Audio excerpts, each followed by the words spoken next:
think we're on board. I'm starting up the music. We're just gonna probably start over. Because that's the easiest thing to do. I was barely into it, at least. Yeah, you were like, invoke your skill. Won't even worry about combining them or anything like that. Pain in the butt.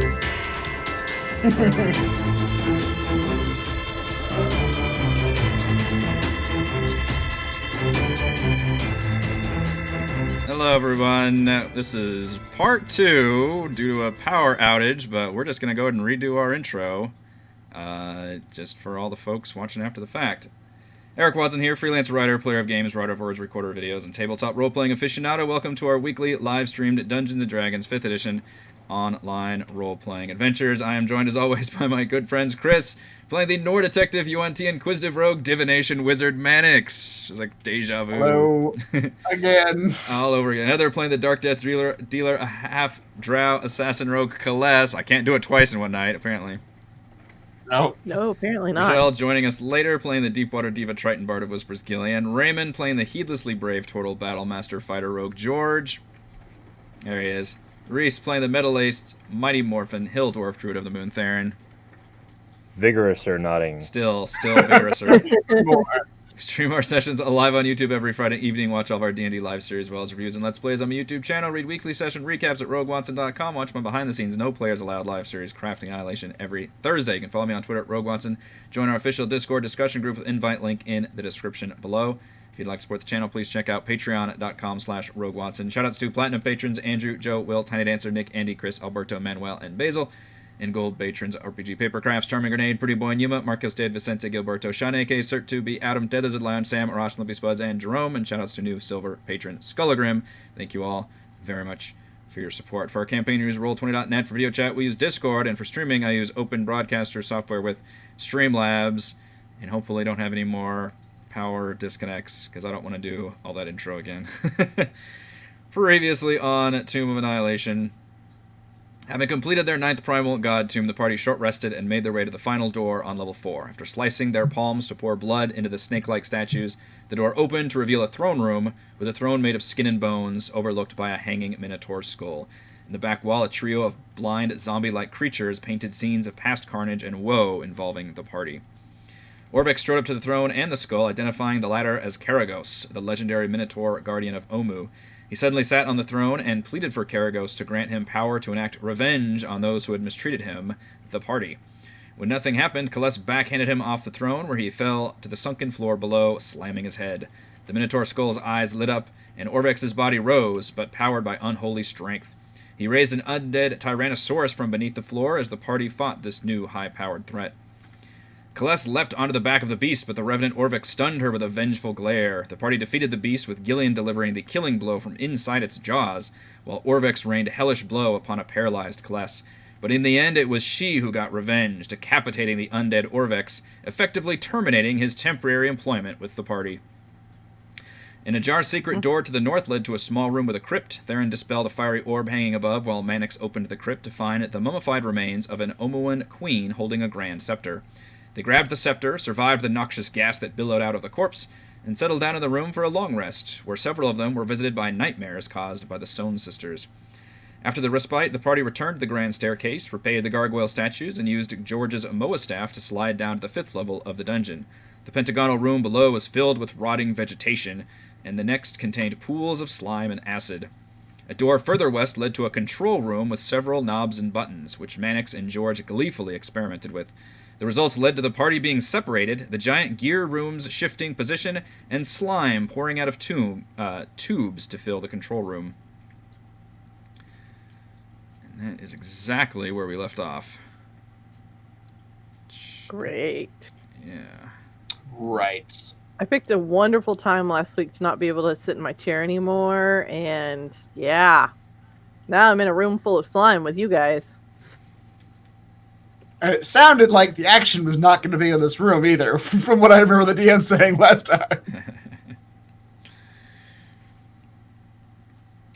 time. So, what happened was...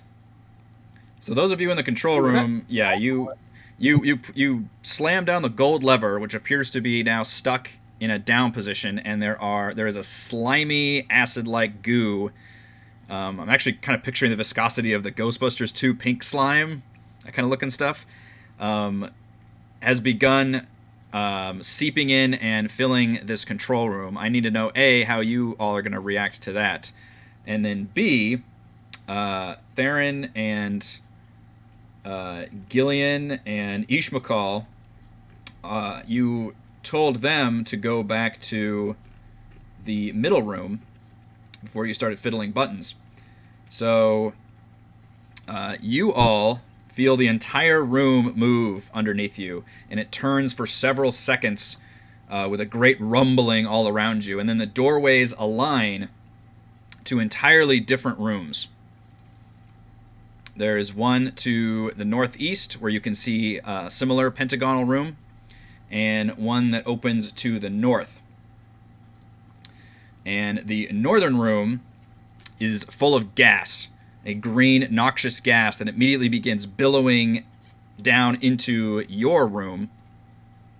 And at the same time, water comes shooting out of that centralized sprinkler that was in the middle of the room that you all saw when you came down. And it seems to be the rotation seemed to activate it. And the water mixed with the gas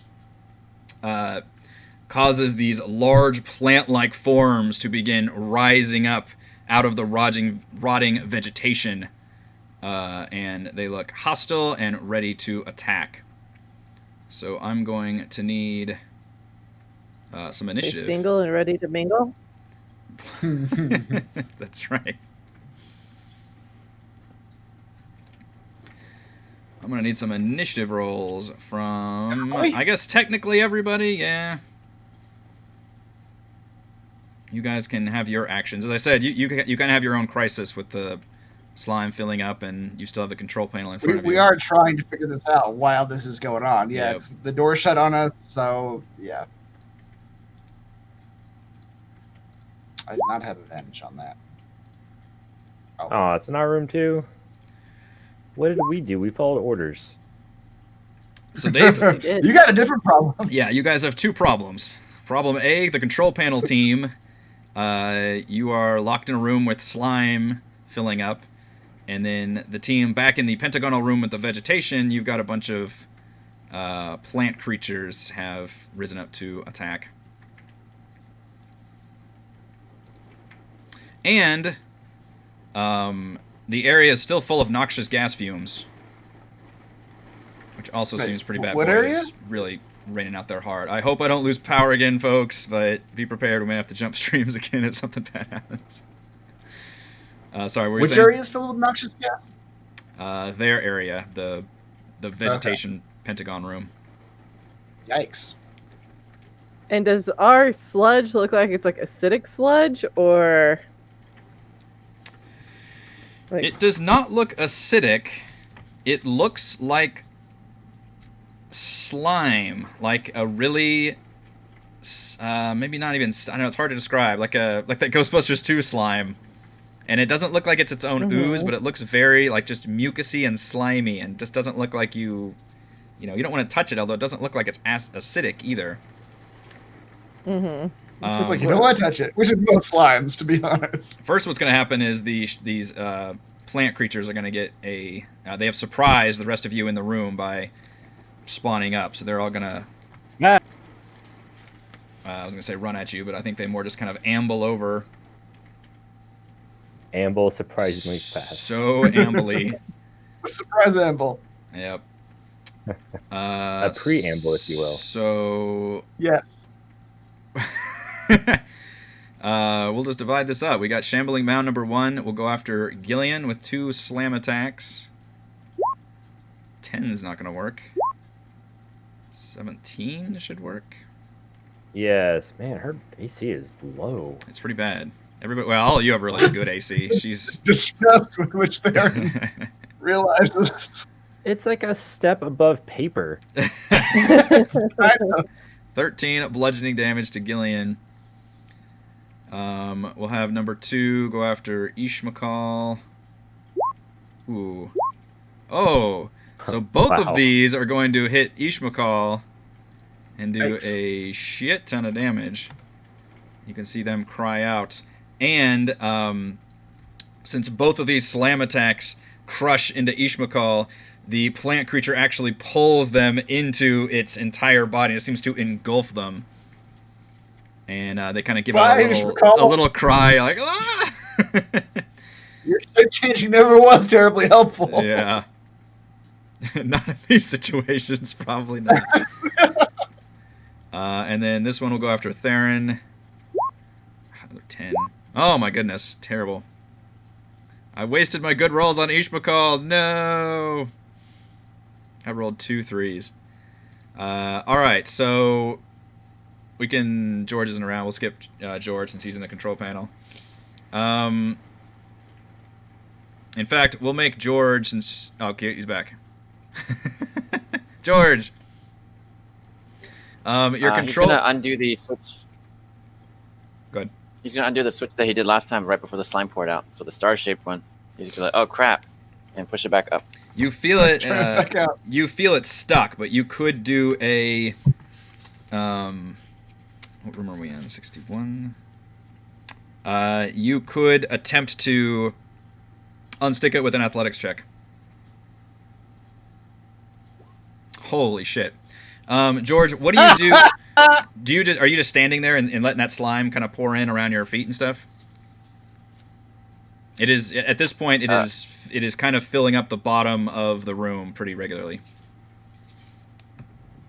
It depends. I would do the switch first and see what happens. And assuming it stops, great. But if it continues to pour towards my feet, I would jump onto the control panel. Shit, don't break it. Oh yeah, I am pretty heavy, You're aren't I? 500 pounds? I guess we'll Isn't find that out a if stone, it's... wasn't I mean, it? you can crawl. You can pounds. crawl on top of it. You don't have to literally jump. Obviously, with a crit, you I think wrench. it's saying my weight. You wrench the lever straight off and like break it off, but that does stop the flow of the slime. It appears that when it gets shorn off there, it actually does stop. So you avoid the slime by jumping on top of the control panel. He looks sheepishly at Colette. Good thing it broke on the way off and not the way on. Am I right? Well, we can't turn the slime back on. Big whoop. Yeah. Well, He's saying it's a good thing it didn't break to where they couldn't ever turn it off. But yeah. Right. Right. All right, but yes, it does appear to have stopped the flow of the slime. Celeste. Okay. And you said, like, a door came down behind us which trapped us in here, right? Yes. When George pressed the red button, an iron door came out and just sealed off and blocked the end of the tunnel. Button. Oh, no. Oh, okay. The red button was... Okay. I wrote down comms, but that was red dial. Red dial was comms, yeah. Which I think you guys still had turned that on and had that on. So you feel like you can communicate telepathically with Theron, Gillian, and... Ishmakal probably just shut off because they're engulfed by plant, but... You do feel like you can actually freely communicate with your separated party. Okay. So that was the red button. We know the blue button turns that off, right? The blue button, I wrote all this down as we were trying it last time. The blue dial changes what light is on which room. The blue button seems to actually make it change to that to whatever light is on. I don't know. The red button, I forgot about this. The red button apparently closed the door. I don't know how to open the door back up. Maybe the red button again? I don't know. And then the red dial was that communication thing. Yes. Okay. And the lever was slime, apparently. Which is a weird thing to have on your control panel. Alright, so what number is the light on now? Number 1. I think we said on number 1, right? Yeah. It started at 3 when you guys entered here, and then you turned it to 1, and you heard things move. Okay. How are you? Do you avoid the slime at all? By the way, that's covering the floor now. It's a very small little layer. You could. It doesn't fill it up very much. No, but if I feel it like affecting my ability to move, then I'll use my last instance of freedom of movement. It doesn't not have affect to your deal with it. movement, but when you just kind of gently nudge it, it pierces your mind, and you feel almost an alien connection with another creature that is somehow attached to this slime. I don't know if it would want to pierce my mind, though. Probably not, but Like, doesn't there's, matter. you take there's 9 bad psychic. things in there. You take 9 psychic damage. It's like There's like bad things in there. it's like a jolt, yeah, which is not at all what you're expecting from slime. Okay. But knowing that now, with the amount of slime that's in there, you all could probably just avoid it if you're careful. Okay. Can I like do reverse psychic damage to it by showing it the meanest things that I've done, like backhanding Orvix off of that pedestal? That would require you to probably touch it some more. I stick my hands in the slime. Yeah, Mess with it. I really work against Alright. it. Well, if Tears I hear coming down. Manic saying the red button, shut the door, I'm gonna try to mash the red button, see if it opens the door back up. Okay, you push the red button, and nothing Well, happens. this is a very simple person. Yeah, it makes sense, but nothing happens. She hits it harder. The definition of insanity is I keep hitting the button. I stab the button. All right, I mean, George got to break something. I want to break something. Sure. Man, all three of you rolled together. We could just have you guys make like group decisions here. Mannix, do you want to have an action you would like to do in this room? Yeah, the red button did not work. Let's try. I'm gonna try, which I've also got my boots of ring of water walking, so I don't know if I could walk on the slime or not. That was gonna be my plan if you allowed it, but I don't know how water like it is. I would probably allow it. Just because it doesn't get to come up very often, so. Right. My alternate solution was I was gonna summon a fucking rowboat in this room. that was option B. Surprisingly, have been very useful with the rowboats. You guys, I mean, George took out the slime pretty quickly, so there's not a whole. I mean, it's like kind of puddles in the room, basically. All right. Excellent. Let's try using the the blue dial and the blue button to change the orientation back to number 3. See if we can get our door open that way. Okay. So I turn the blue dial until the light goes to number 3, and then I press the blue button. Okay, so you put it back to number 3 and hit the blue button. And what happens is, yes, these things begin to turn, but it will fully turn by the end of the round, if that makes sense. But you see them, when you hit the button, you see them start to like rotate basically back the opposite direction. Okay. Do I get any evidence that this is going to open the door to that it's closed off this control room? It still doesn't look like it's opening at the moment. Okay, so I'm probably gonna have to wait until this finishes to figure that out. All right, that's it for me for now. I tell, which I don't know if they're even having any problems. George and Gillian. You guys, again, that telepathic connection's still there, so it yeah. just depends if you guys want to be talking to each other or not. They're like, yeah, I've probably heard each of them go, oh. Yeah, right. You probably heard something. You guys, we're stuck in a room with the control panel. We think we're moving these gears around, but I don't know what's happening with you all. We got problems. Ever descriptive. Okay. That's Three giant plant things rose up. great. Sprinklers came on. All right, well. They swallowed McCall. He's gone. Oh, no. He's good. I've heard you say that about me many times before there. I didn't care about you. I care about him. Well, these gears are turning. Maybe we'll be with you in a second or two. Yeah, and you all obviously in the plant room can Make it see one. see the gears start to turn again. However, Theron, on your turn, at the moment the gears are turning, but the gas is still built up in your room. I need you to give me a Constitution saving throw. This rain pours onto our house. God, my eyes drive me crazy right now. Ugh. Emitter. What got in my eyeball?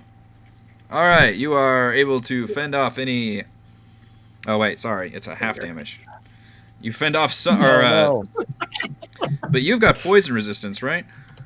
I do. So Half is half. you get to take half of half. Fuck. 2? What? That was. Wow, that was really bad damage. 4d8. I rolled an 8 on 4d8. I could have done a 1d8. No, single die when it was above average. All right, I should make you all roll that damage next time. So you take half of that, yeah. You breathe deep of the fume. Yes. 1, 2. Alright. I am. So there's all this is like a gas in here.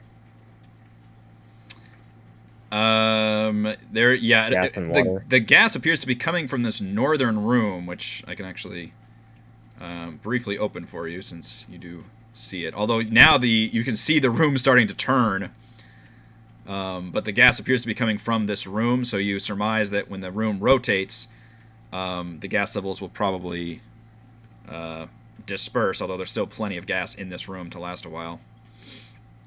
Okay, I'm going to create and destroy water.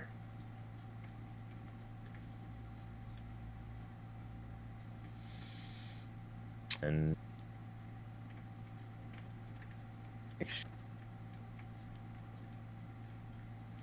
Okay. Are you creating or destroying water? destroying the gas. Destroy fog in a 30-foot cube within range.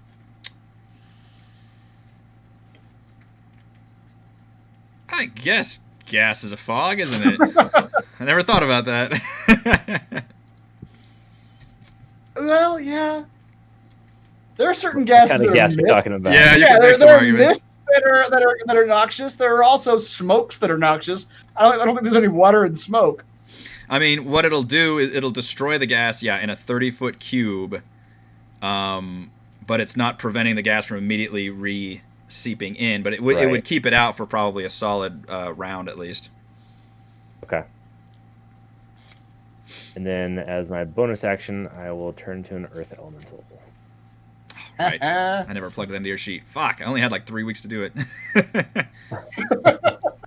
That's my bad.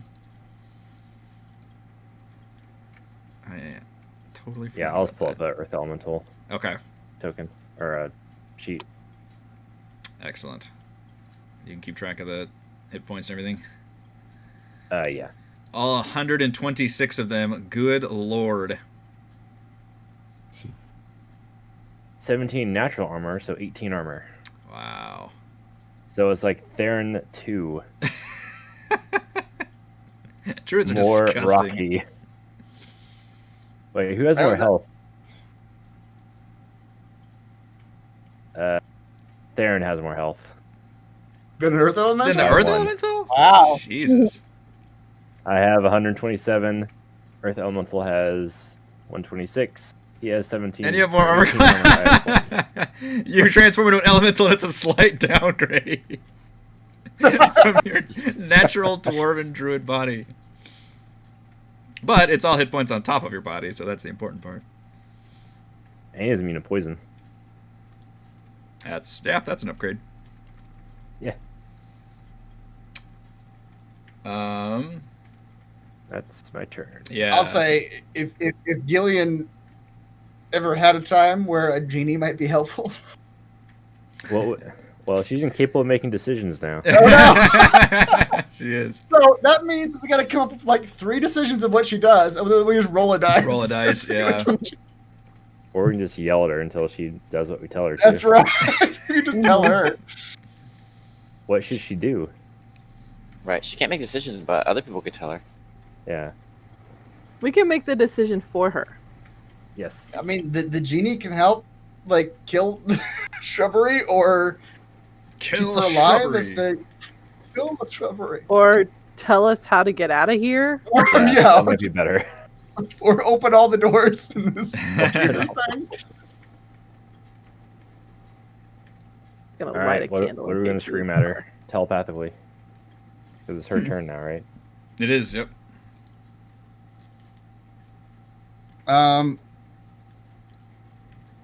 I like the helping, like get us out of this place, open all the doors, or help us figure this place out, or whatever. Okay. All right. Really? I'll ask the genie. Perfect. Yep. Spot on. Again.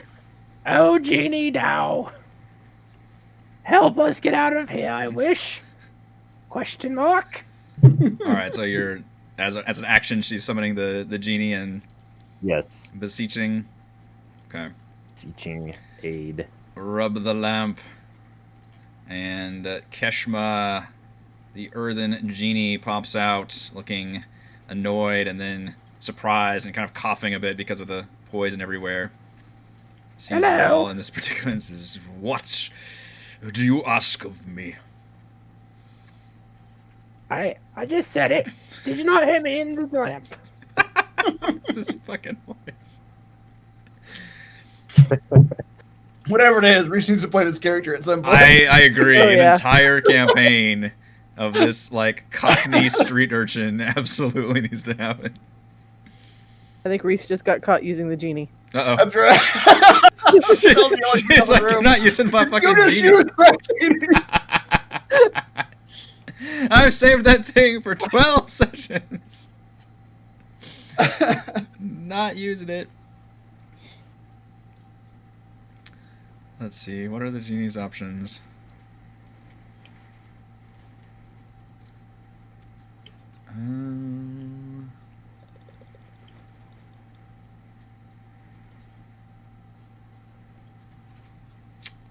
Let's see. Could that work? So you want to instruct the genie just to try to escape? Help us. Get us out of here. Open Yeah. doors. To- Whatever. Yeah, help tell us how to properly get out of here. Like what combination of things will get us out of here. Okay, the genie says that she has spells that she can cast. She says that she could cast a spell that allows you to pass. If it's a stone surface, she could pass through it, but unfortunately, your rooms that you're in now appear to all be made of metal.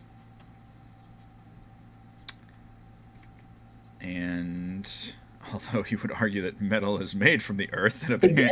Let's just be vague and let her reinterpret it however she wants. Wait, Let's you just want to be say- vague with your genie wishes? There are entire cautionary tales about this.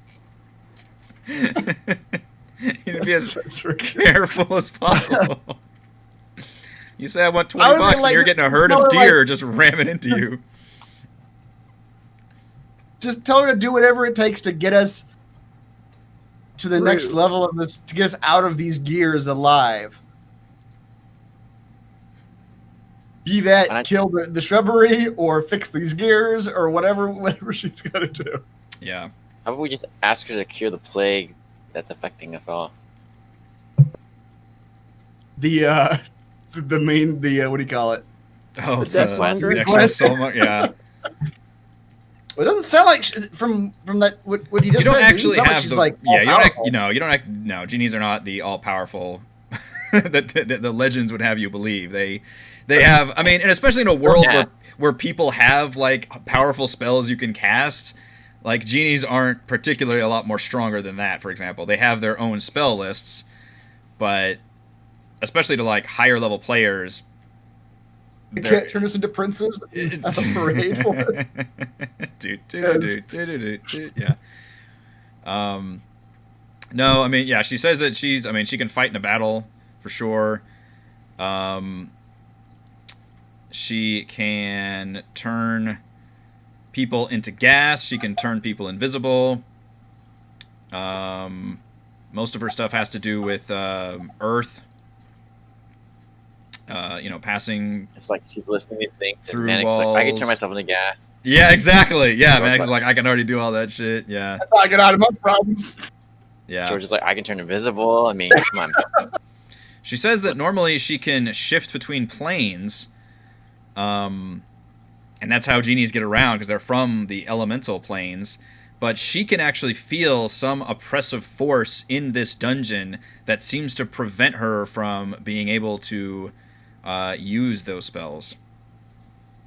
Like she can normally picture where she wants to teleport to, like outside of the way outside of the dungeon, and she is like cut off from all of that. We need her to use spells. We need her to use her smarts and tell us how to turn the gears the right way to get out of here. How smart? Yeah, how omniscient is this Genie?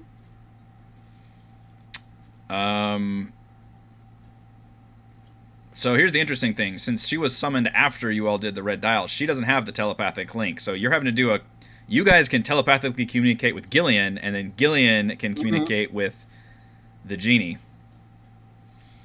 Yeah. So I don't know how much you guys want to try to get into this game of telephone.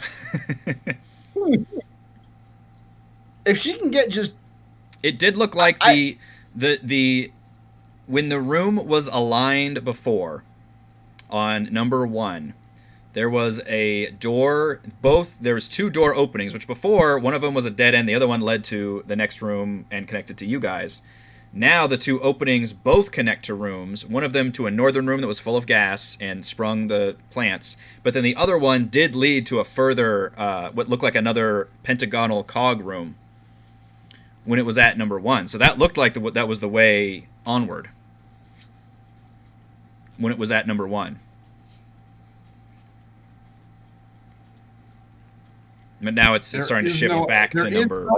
There is no option that lets us get to that third room that does not open up to that sprinkler room in the top. All the ones that connect those 2 rooms actually have the sprinklers going, or that whatever that northern bit is, little waves. Which is only 1. So it's only number 1. I mean, the Dow does suggest that she could work the controls if she was there. If she needed to do that, that would be an easy task, far beneath her, but something that she would do. At this point, can she just get at least 2 of us out of this room and into the fight?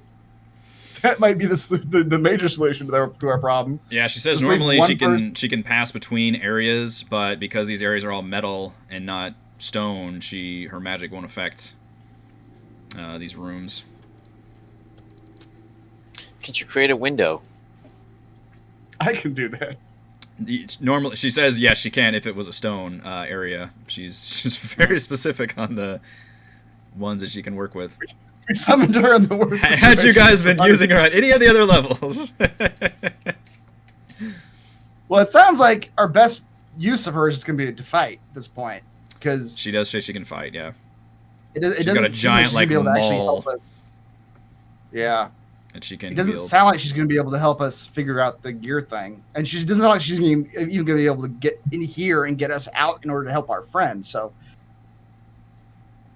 yeah.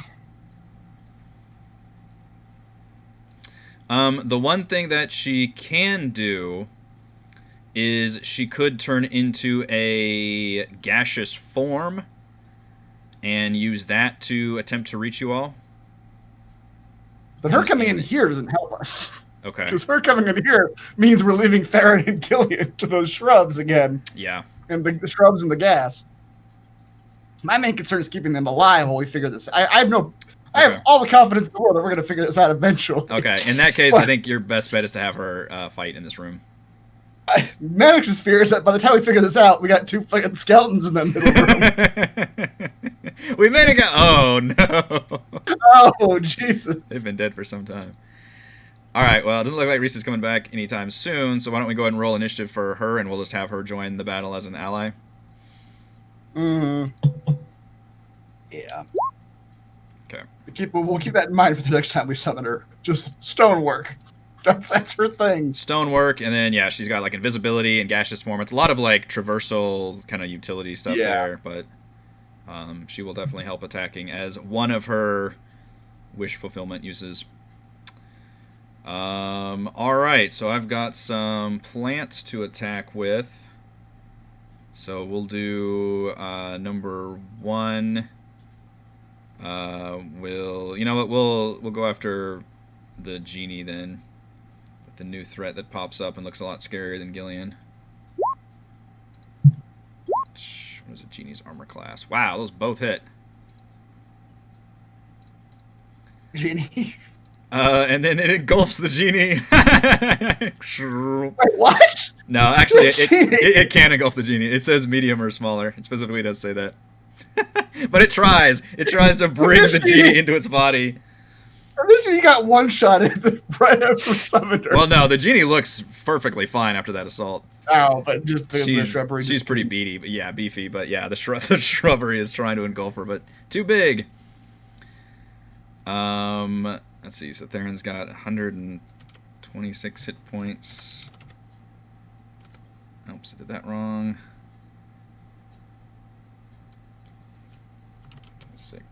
26. Alright, so we'll have this one attack Theron and do a double slam. I don't think... What did he say his AC was with the Earth Elemental? I do not remember. 18. Was it 18? Okay, so both of those hit the Earth Elemental. So but one less than Theron. Since he is large also... Wow, that does a good chunk of damage, though. Jesus. Is that 35 damage? Yeah. Yeah. Since he is 40. Well, that was a good chunk of damage, but since he's large also, he's an Earth Elemental right now, he is also not pulled into the plant monster. And the other one, what does it do? The engulfed target is blind and unable to breathe. They must succeed on a DC 14 con saving throw at the start of each of the mound's turns. So each McCall has to make a con save. And fails, and is going to take some damage from being engulfed. Oh boy. And I guess that is its action. Okay, so back up to the top is... I never actually rolled initiative for Ishmael. Shoot. I just got them attacked and they didn't do anything else. Alright, well, they're currently engulfed anyway, so they're pretty screwed. Alright, let's go back up with Group A in the control panel. Starting with George. Yeah. Somehow we got all 3 as the first ones. Yeah, it's kind of weird. We're all like group decision people. Mm-hmm. So, have the gears finished changing to number 3? Sorry, yes. At the end Thank of the you. round. Yep, I need to make that adjustment, don't I? And then, yeah, because Gillian didn't have to make the save because Theron destroyed the gas right there. So we are at... Let's see. Multi-sided... We turned it back to position 3, right? Yeah. Mm-hmm. Yes. Okay. So that gets cut off. That gets cut off. So once the gears stop moving, does the door open? No. So George will push the red button just by itself. Does nothing. He pushes the blue button. Does nothing. Well, guys are trapped. Yeah, my I have a feeling it's not opening until we find the right path out of here. Okay. I mean, number 5 is the other one that gives us a doorway. Because all but the other I've already moved it. I've already moved it to the one that should. I'm already moved it to 3. So if the red button is not reopening the door at 3, then If only you had some way of opening doors. I mean I've got Okay. ways. So I've got a question about. I'm looking at the control panel handout. Uh-huh. So we're in the room with the star, right? Yes. Okay. And we started in the middle room with the sprinkler. The middle pentagon. Yep. So we haven't explored the rightmost one yet. Right, which, as I described it, when it was in position 1, the middle room was aligned with the right one.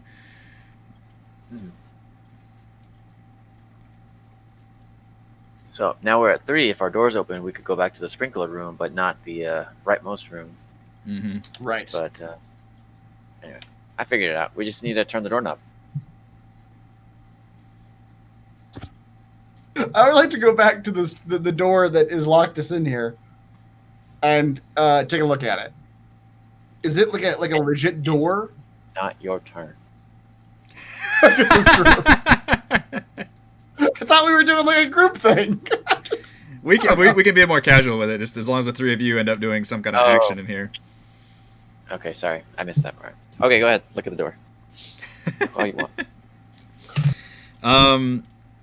You don't have to roll a check or anything, Mannix. It looks like it could attempt to be. It's an iron like wall of a door that's slammed down. It looks like with a exceptionally great feat of strength, you could lift it, or obviously it might be susceptible to, any other opening door abilities.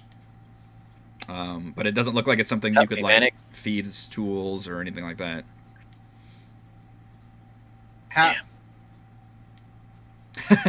George. George just run past me and how I would like to knock on the stone and try to decipher how thick iron and decipher how thick I think this iron is. What would you like to do? And I'll tell you how thick it is.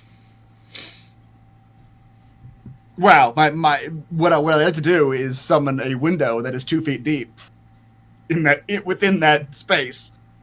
If it's less than 2 feet deep, I can just put a window there. You kind of bang on it, and it feels like it's probably not any deeper than a foot. It's a thick, metal door, but yeah, you think you could probably get that done? I'll yell back to George and Celeste, like, forget the control panel, it ain't helping us. We're getting out of here the magic way. Magic window way. And he will pull from his vest one of his window pouch. The last one. These are really handy, actually. Now that I'm actually using them, the windows are really cool. And I'm out of them now. But twice they've gotten you guys out of one tricky door shutting situations. Yeah. One window that's 2 feet by 4 feet, up to 2 feet deep. On a vertical surface I can reach. All right. So with that opening, you place it there, and you can see clearly the window now looks into the looks like the other pentagonal room with the black dragon circling it, and little puddles of pools of acid and slime everywhere.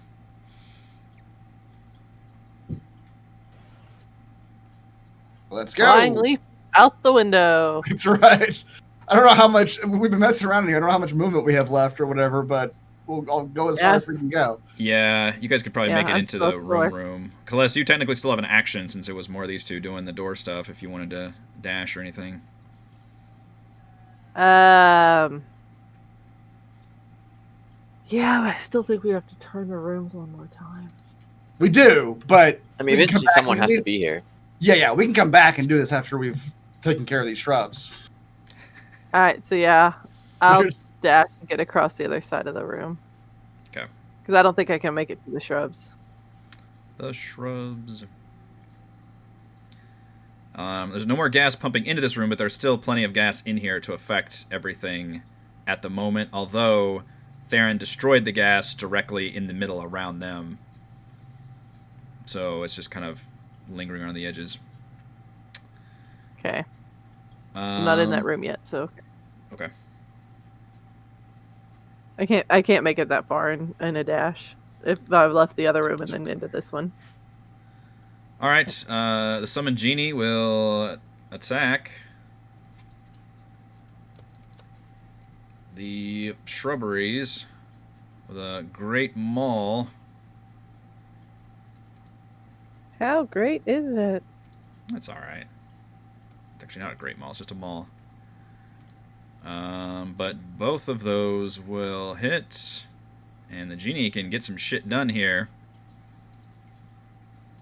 Dealing 44 damage and knocking a shrubbery potentially down. Strength save. Fails. So the one that's got Ishmakal wrapped up is knocked prone, I guess? Can these things be knocked prone? Yes. Alright, and I'll let Ishmakal fall out from that. Theron is returned. Good timing. You're muted, sir. Yes, that's what I was telling myself. All right, what's been going on? Sorry about cutting out the middle like that. One of the shrubberies did do some damage to you, which I'm tracking on your token. But it can't engulf you because you're an earth elemental. Gillian did summon the Tao. We talked a long time about what the Genie can do, but ultimately decided to just let the Genie join the fight. And then the rest of them are figured out how to get through the door and are now rushing towards you all to help you. The Genie currently attacked one of the mound number 2, knocked it down, and actually spit out a very bloody, damaged Ishmakal. And I think that's everything. There's still gas around here, but your spell destroyed the gas right around you all. Yeah. All right. Have I gone crazy from getting hit? Oh, that's a good point. You need to roll that con save, don't we? It's a thing. Is it con or wisdom? Oh, sorry, wisdom. Yeah, you wish it was con. Yeah. I don't know. Saving throw is the same on both of them. Oh, Oh, really? Haha. I have inspiration. Oh, though. you have inspiration? no. Yeah. You got a +9. Wow! It's feast or famine for the whiz save. Inspiration from a nat 1 to a nat 20. All right. Then I will hit number 1, my multi-attack, my slam. Put that token there at least if it's... Which I get a +1 to hit and damage, right? Yes. Adamantium, even when you're an elemental. Yep. It's an Adamantine. Elemental. Metal, earth metal. Earth metals, that's right. Okay. That'll definitely hit. And then, I so have I the hit battle it music for going. +1, and I get something else. It's been a while. I think it's an extra Thanks to- 1d6 Yes. when you attack. Okay. I'll block that. as part of the skeleton. Yeah.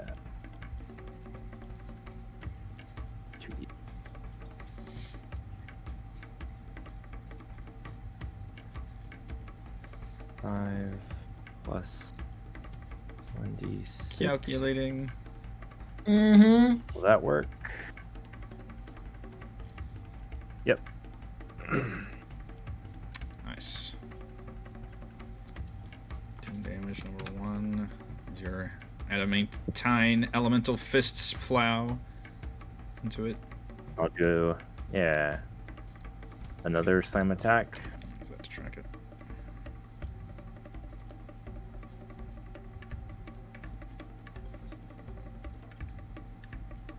The most straightforward of the elementals.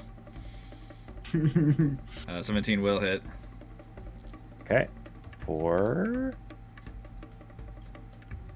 Nice. Cool 20. Alright, you slam into that plant and bits of rotting vegetation sloughs off of it. It's pretty gross. What would you like Gillian to do? She is in the middle of all these things. Do these plant things look like they have eyes? No. They are immune to the blinded condition.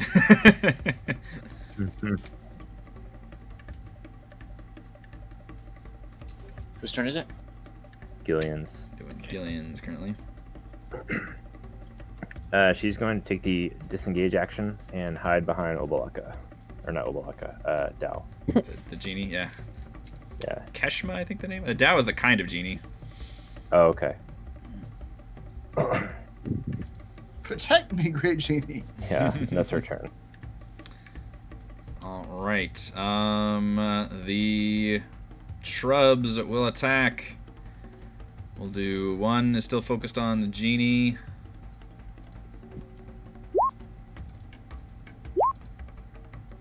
Both of those miss. Number 2 will keep attacking Ishmakal. No, Ishmakal's just so messed up. Wow, 11 actually misses. 25 hits. You see Ishmakal looks like they are just getting up, standing up, shaking off, and then all of a sudden this plant just slams fists down and you hear bones cracking and popping, and Ishmakal lays still. Isn't he like shapeshiftery? Like turn into something boneless? This is not at all how Doppelganger Marriage never did. never did learn how that system works. Turn into an ooze, hurry! Right. You can polymorph at I will, told right? you. And the third one will Technically, he's a ooze now. attack. Yeah, one with the vegetation. These are for Theron. Floored. A 2 and a 1 is pretty bad. All right, Mr. George. George is gonna grapple Mannix. Is gonna Wait, what? We had the same reaction. Grapple Mannix. Yeah, I heard you. I don't understand what is happening. Should I allow you to grapple me, or should I fight back? It's tough to say. Okay, fine. George grapples Mannix gingerly. Max says to George, "Should I fight back, or are you going somewhere with this?" Just trust me. Do you trust me? All right, George. And carries Mannix over here behind Kaless. Okay, so I'm being carried here. Yep, that's it. Okay. Just picked you up and moved you, so you got closer. Just pick me up and walk me over. Right, because neither of us could have made it to the shambles on our own turn. That is a Look good at that point. teamwork, making the dream work. Yep. At least now we get one attack action between the two of us. Yeah, It's like you go in there with the giant shrubberies. game-winning action. Who knows? That's right. Or you could just turn to a gas and run away. I don't know. After all that, Thanks, George. See you later, sucker. I'm gone. Kaless. Alright. So the plant thingies don't know we're here, right? So that'd be some surprise right there. Well, technically you give me a stealth check, but the odds of you missing this stealth roll are hilarious, I'm sure, but just for funsies, you can give me a stealth check to say that you all are attempting to sneak up on these. Yep. Ooh, I almost missed it. I rolled a 5. What? That's a 5. Mm-hmm. That's what a 5 looks like. You would have had to basically roll a nat 1, but yes, you have sneakily stealthed up to this fight going on because they are most interested in the combatants around them. 10. And there's still that noxious gas everywhere in this room too, so that also makes it pretty easy to... Yeah. 20.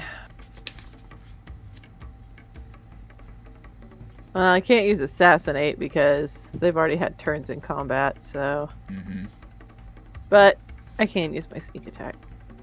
You see a genie, you see an earth elemental that looks suspiciously like Theron, and you see a dead Ishmael on the floor when you come into this room. Oh no! I could care less about Ishmael. I wanted to kill him previously. One less NPC if All you're gonna murder. Stop keeping NPCs around. Class would just murder them eventually. Yep.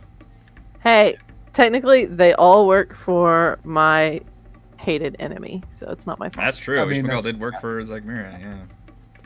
Mhm. I get advantage.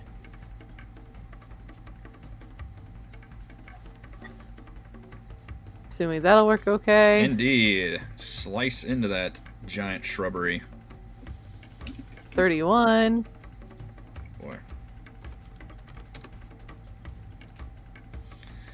That deals a pretty significant blow, but it is very large and slightly less in charge. Okay. And then, like, is there shrubbery like hanging off of the back of it, kind of like cloak, or is it just like a solid shrub man? I mean, it looks like a giant plant creature come to life. I guess I'm asking: is it more like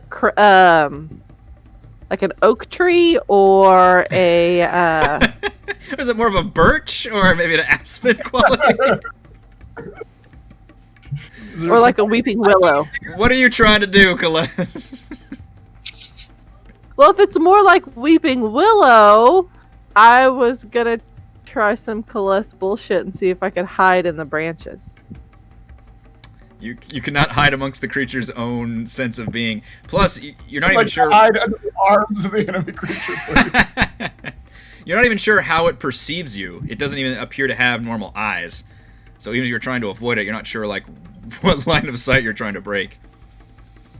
It appears to have some kind of fine. special senses. Don't know why you gotta try to take all my fun away. I'll just do this thing. Now, if you want to be in the middle, that's where the gas has been dispersed, although there is less middle now available. On the edge, you That's will fine. you'll have to make that con save at the start of your turn. That's fine. Alright, for 3 damage. Alright, is that it? Yes. Mr. Mannix, you have been moved forward. What are you going to do with that? Let's try to light some trees on fire.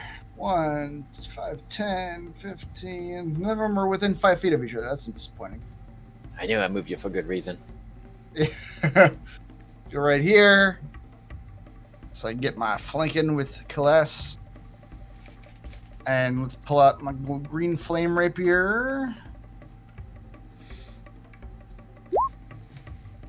Thank God. 20 does hit. That was good, George, because if I had just ran in here on my own without getting in flank position, I wouldn't have hit jack shit. It would have been a whiff. Yep. So that. Oh my God. These damage rolls. That is 17 damage. You roll 2 1s on your 2d6 sneak attack. Yep. So 17, or is it? It's a 15 damage actually. 15 damage. 7 of it is fire though. Pay close attention to see if fire does extra damage to these plants. Oddly enough, these plants appear to be very wet and swampy. Oh, damn it. So the fire actually seems to be less useful against. Oh, come on!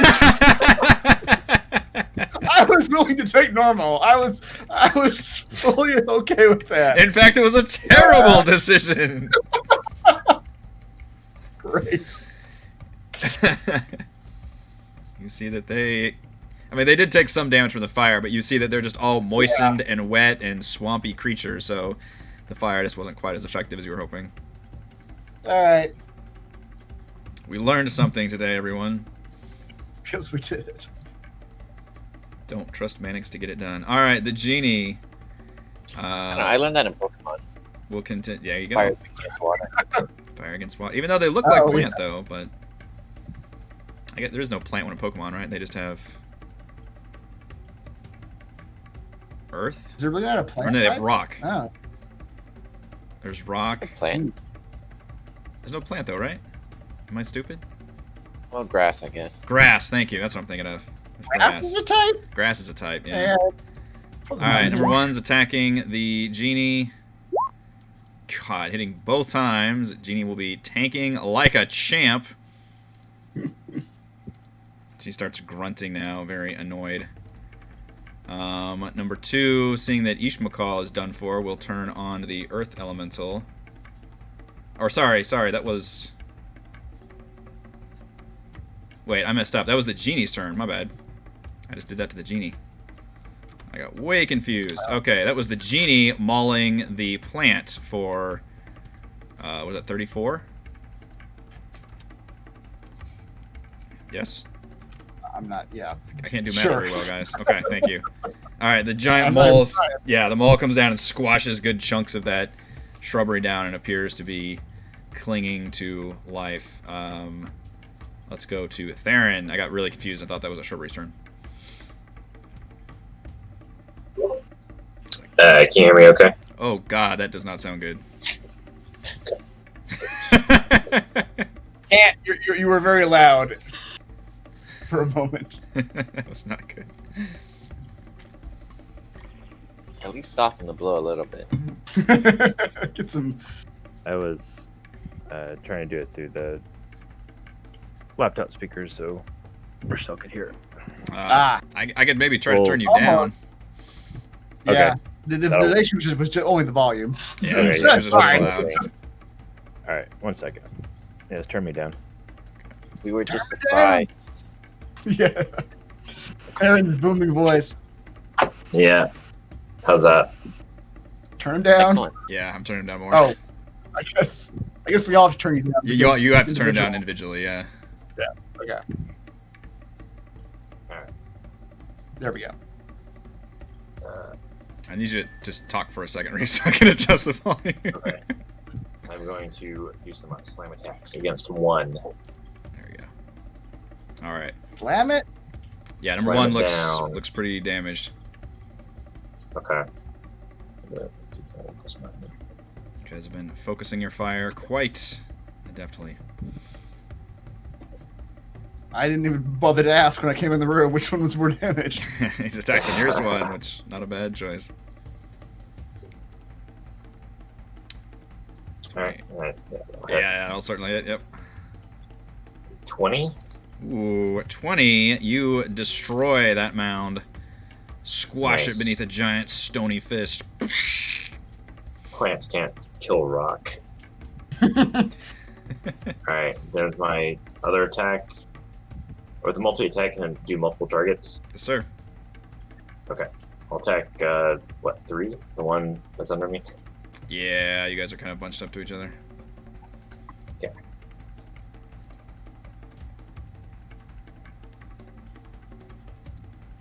Okay. One will hit. Nice. Ooh, some good damage. Yeah, 18. 18. Punch that plant right in where you think its jaw would be.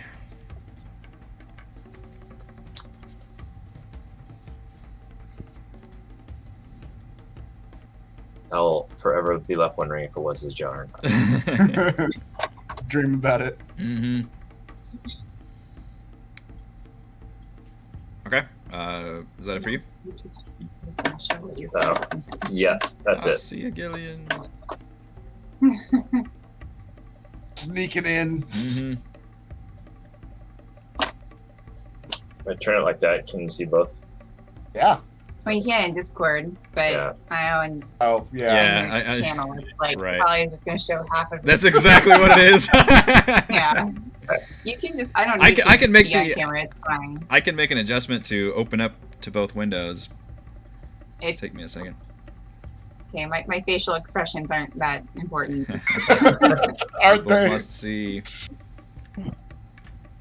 Okay. Go back to the thing. Let me see what's going on with my character sheet. I'm just being thrown into this. Yeah. There's these green monster things. And your genie. Yeah, your And my genie's genie, I out. know. Yeah. I'm so glad you guys used that. So Genie's just like, We thought you were yelling at Reese earlier about using your genie. As soon as he used it, he turned off screen and left. Yeah. We're like, Reese got busted. Yeah. Oh my gosh, I only have 96 hit points now. That's okay. The horror. Okay, so sorry, I'm really just jumping in here. So how are So- these guys looking? I think they're both damaged. They're both resistant to fire, apparently. Apparently. And You should swampy. call Which dead. means they should be extra sensitive That's to right. We killed the guy. Yeah. Rick killed that the guy. Would make sense. Okay. Like they haven't used that in a while, huh? I think. What, have I? I you mark them haven't- off when I use them. Right, but I think you have to be somewhere that. Are we in like a cave or something? Is Yeah. that what you're thinking? Because it has to be like basically open air, right? It has to be really tall. I forgot how tall I that is. believe we're in tight metal cylinders of some kind, if I remember correctly. Yeah. Okay. All right, got the webcams fixed. Thanks. Yeah.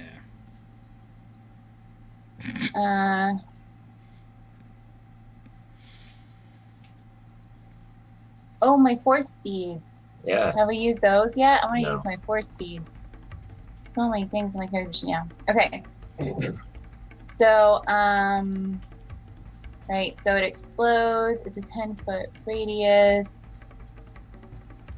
Okay, yeah, I'm going to. I pressed the right Oh, boy. thing, right? Mhm. Oh, it's Yeah. over here. Mhm.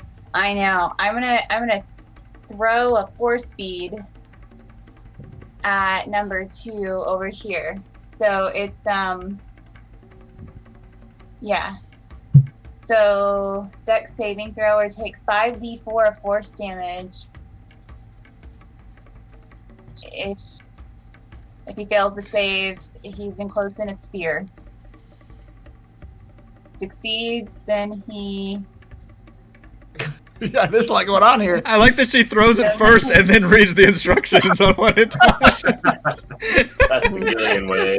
This is gonna be good, Drunk. All right, now what is this? Wait, what does this do now? I haven't used these yet. It's the only way to find out is by doing. So that's what I'm doing. I like it. They're pretty bad at dexterity.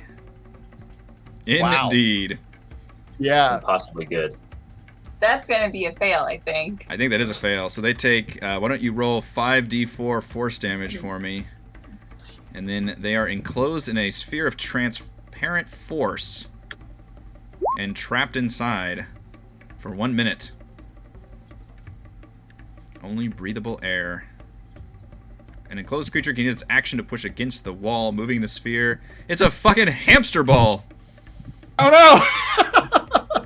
Yep, But he's gonna get so much exercise in there. that's right. Takes 12 damage. An enclosed creature uses its action to push against the sphere's wall, moving the sphere up to half the creature's walking speed. The sphere can be picked up, and this magic causes it to weigh only 1 pound, regardless of the weight of creatures inside.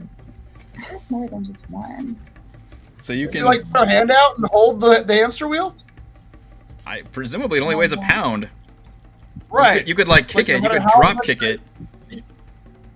What a Just bye. I'll have to fantastic thing. I'll just go back and the chat. Roll it into a room we don't want to go in and shift the gears again. Okay. No, I'm satisfied with that. That was interesting. All right, so it is trapped inside of a sphere and appears very confused. Even a beach ball. Even if you could pick up this is a 20-foot diameter beach ball. That's true. It's very awkward. It says it only weighs a pound, but it's just it'd just be a giant Awkward. extremely awkward.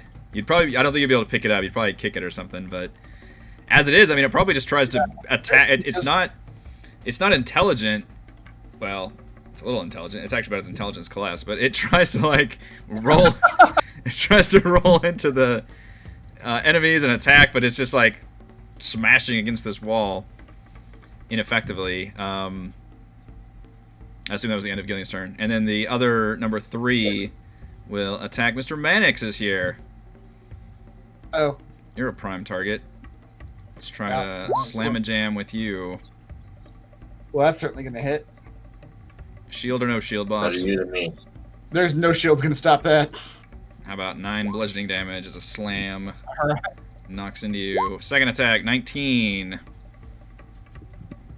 Shield would not even stop that either.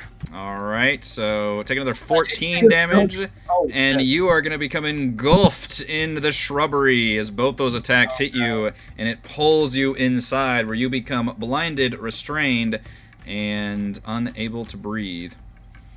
Oh, that's bad. Probably. Am I just encased in like ivy vines? Is Yeah. that the sort of situation? Essentially, it's just Okay. suffocating you with its body. Which you can survive a number of rounds up to your con modifier, which all of your con scores are ridiculous right now, so probably won't come up. Con modifier, yeah, 4 rounds. Yeah. All right, Mr. George. I guess we all just leave.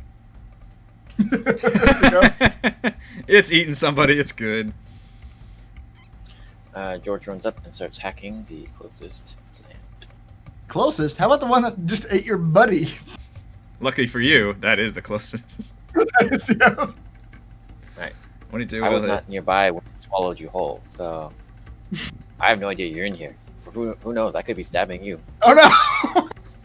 George is wildly stabbing. Not even sure what It's engulfed. I can't see you. Yeah, Hear that's you. true. Does it have rules for that?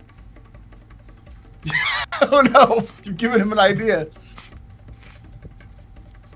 Is it not listed in rules? Don't worry, you've got good constitution. You'll survive.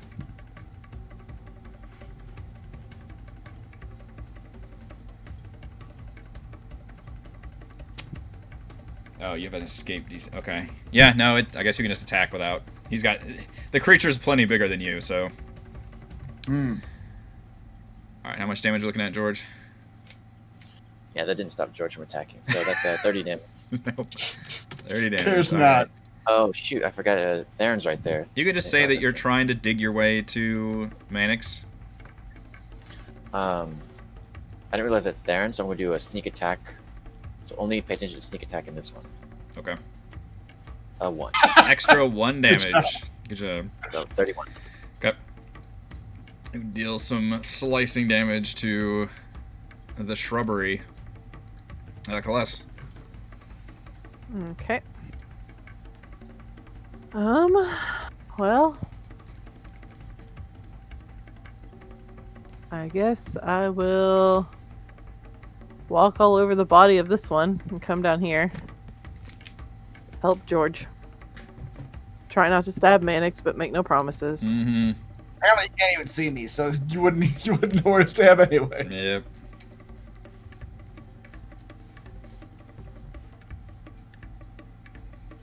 It's probably gonna be like if you roll a 1, you're probably stabbing Mannix. Challenge accepted. Okay. Basically. 19. There is a 1 in there, though. 19 will hit.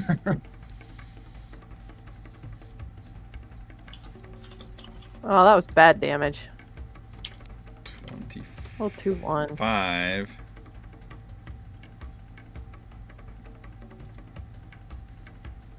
It appears to That's be, all I'll do this time. Yeah, Oh. still up. Okay. Mr. Mannix, you are currently blinded, restrained, and suffocating. Does restrained keep me? You can still do things. restrained? I think you just have disadvantage. And you can obviously you can escape with a athletics check, or you can do whatever other action you want. But I think it's a disadvantage.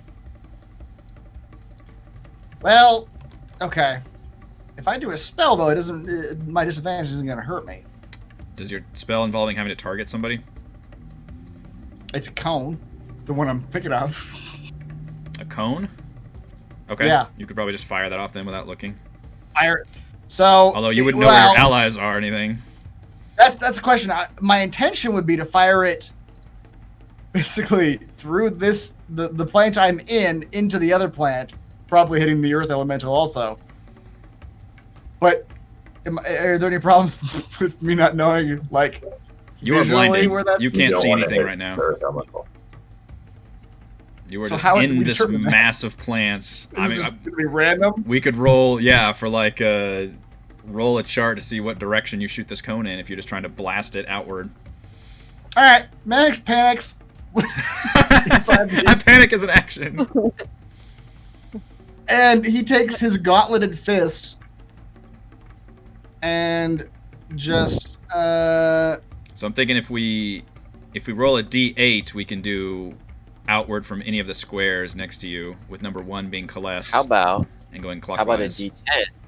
How about a D10 where 9 is up and 10 is down? I don't want to try to do verticality with a top-down map. Let's just stick with trying to do it in a direction. And because it's a cone, also you're probably going to end up not, hitting it fully up or down. But what kind of cone is this? Oh, the Burning Hands Gauntlet. Okay, yeah, burning hands. Yeah, because you know how much Which they hate I- fire. I just remembered that there. Manix is panicking. Panicking. He's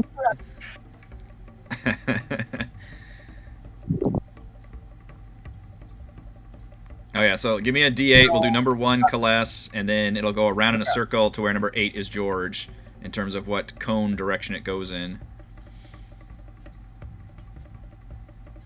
That's So- pretty much exactly where we want it to go, really. It's going straight to Yeah. the east of you.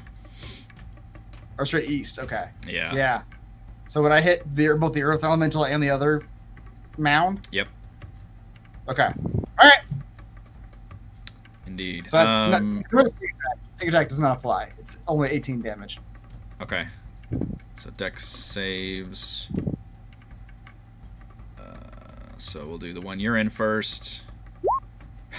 And then the other one. Very, very bad, but you seem to shrug off the fire. Theron, I need a Dex check for you also, via your Earth Elemental, as this flame comes shooting out, all of a sudden out of the body of one of the shambling mounds.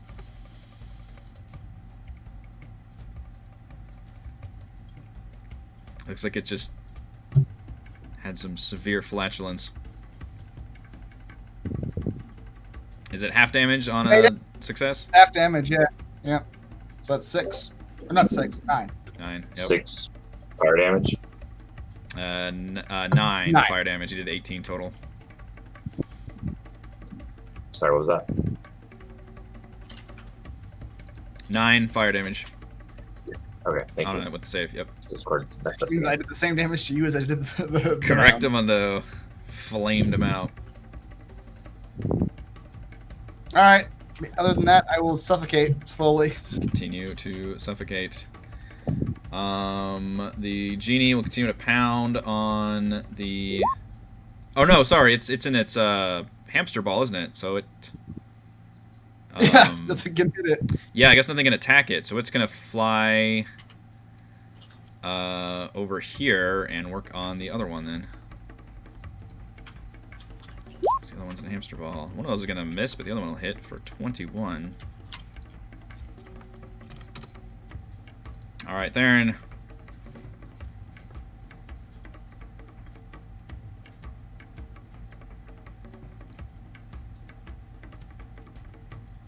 It's for 1 minute. Jeez.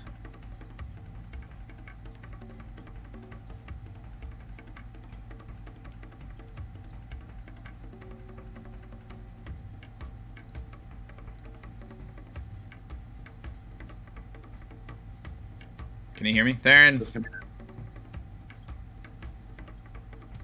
be- Apologize. What was that for? Hey, it's your turn. Okay, that makes sense because it's Genie's turn. Indeed. Sorry, our dog is freaking out because of the thunder. Oh. Oh, yeah. Our storm died down. It started up again. Oh, great. Oh, right. So we'll be getting that soon, yeah. You can do that Yeah. one in a couple minutes. Yep. I'll attack 3.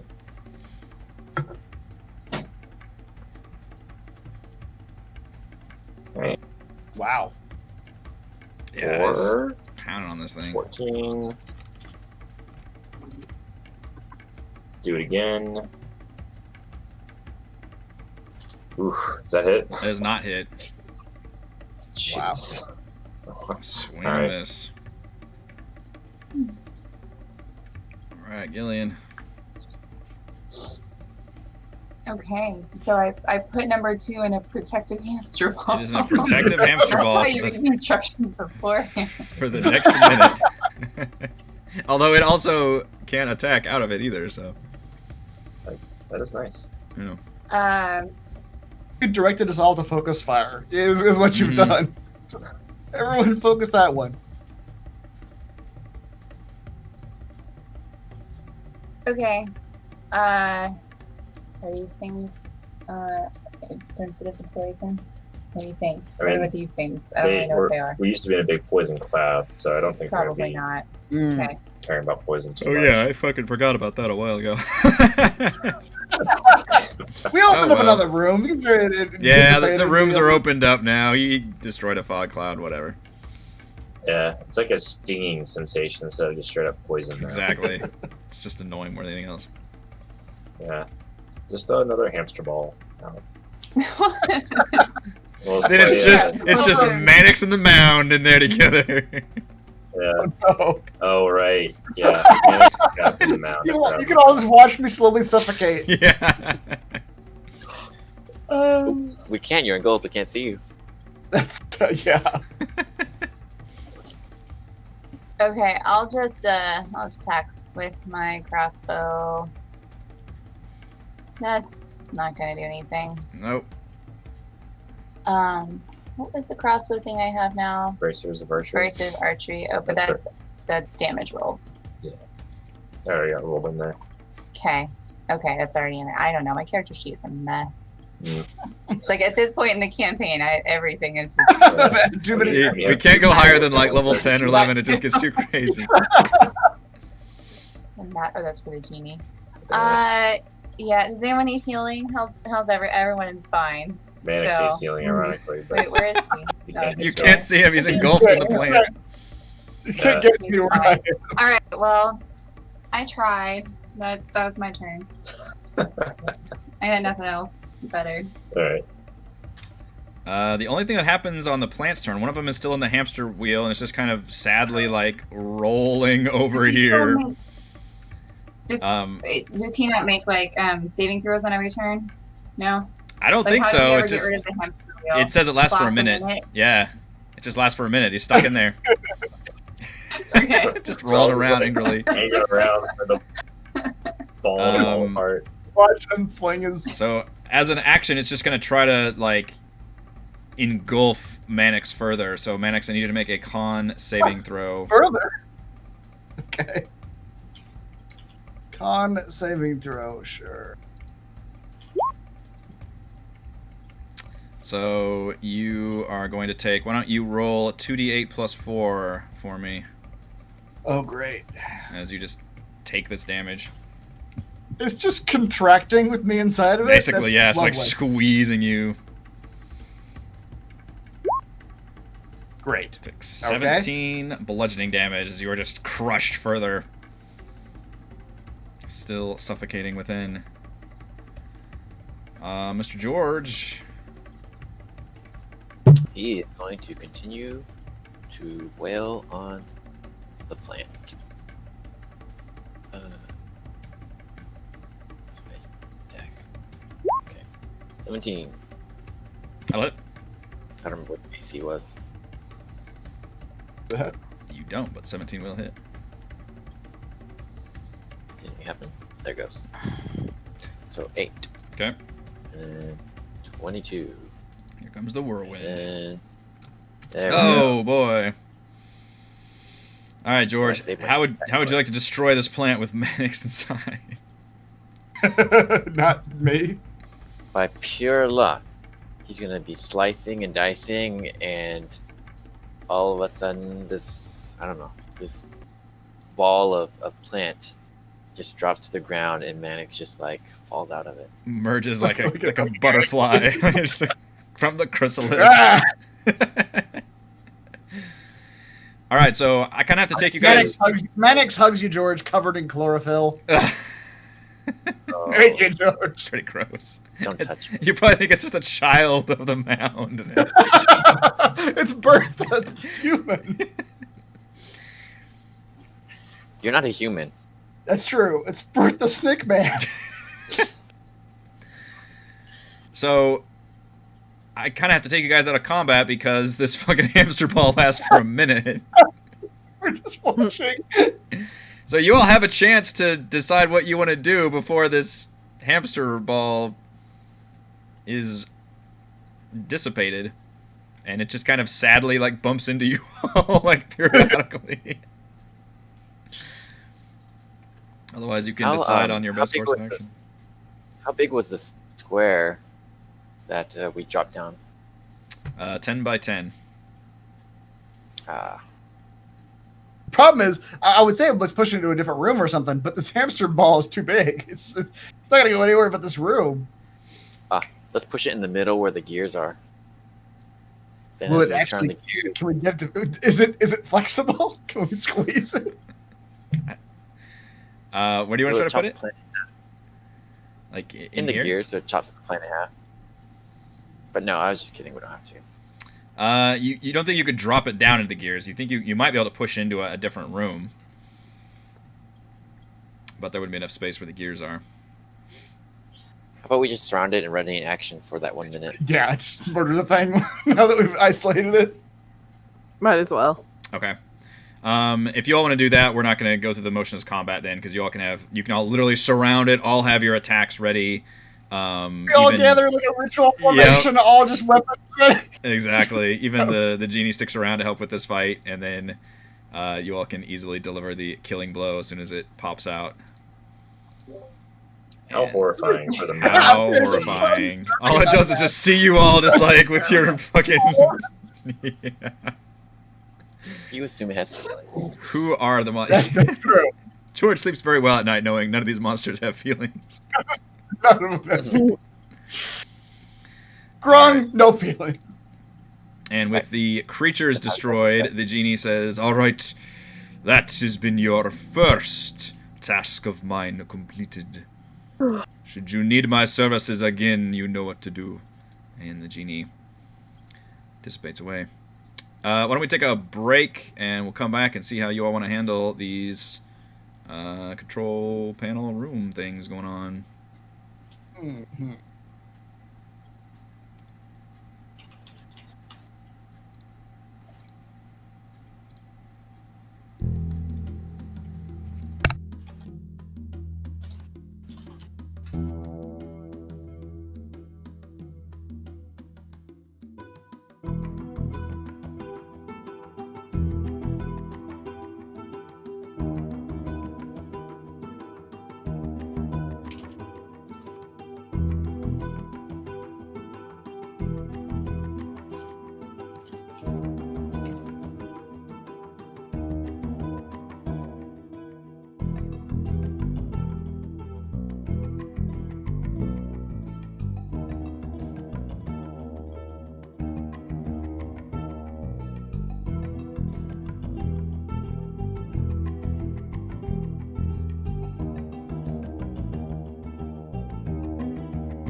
All right, I think we're coming back from our break time. I can hear the rain in your microphone. Yeah, it's pouring. It's fun though with our deck. You can just walk out and hang out outside while it's pouring. Nice. All right, so you all have defeated these plant creatures. The gas has begun to dissipate, and you are in this current position that the cogs numbers 1 and 2, if you'll think about them in a line, are connected. The only other opening is rubble down below. So we still need one person to go back and turn the cogs. So if everyone stays here and someone else goes back and turns to position 5, everyone else will be able to get to the last room. No, they won't. Both have to be open. So only position 1 will work. Mm-hmm. Yeah. Okay. Mannix offered to do it. Just because whatever's in that last room is probably more dangerous than what's in the control room. And you have your windows to be able to get through, right? Let's try. Yeah, I do. If I need to get out, I can get out. Okay, so Max will go back to the control room. Have everyone else stay in the middle room. My token if I need to. Back to the control room. Wait, so are we in this room where the green is, or do we go back in here? No, you're in the green room. That's where we Okay. want to be. And I will switch the gears using the blue dial and the blue button back to number 1. Okay. Which should allow them to get into the upper right gear. So you turn the dial first. Yep. To get the light to number 1. Okay. And when the light's there, I press the blue button. Okay. Yep, and that turns the gears. You all hear the sounds and feel the rooms turning before you. The openings kind of whisk past. And once again, this middle room connects to the gas, dissipating out of the northern room here. But this doorway is also aligned to the east. So the gas starts billowing in. Once again, just seems to be coming from that room. You can also see a dead body, like a corpse, sprawled in that small room to the north. But if you all want to avoid having to deal with this gas coming at you, then you'd have to rush to the rightmost room. Otherwise, if you want to investigate the northern room, we're going to have to get some con saves as this gas starts billowing into your room. One of us is literally immune to poison. Mm-hmm. Yeah, it's true. I will go investigate the northern room with the gas. Is there any stone that looks not man-made? How's it phrased? You don't see any stone around you. Okay. This is all like metal shit. This is like the entire room you're in is one big gear. Like metal walls. Okay.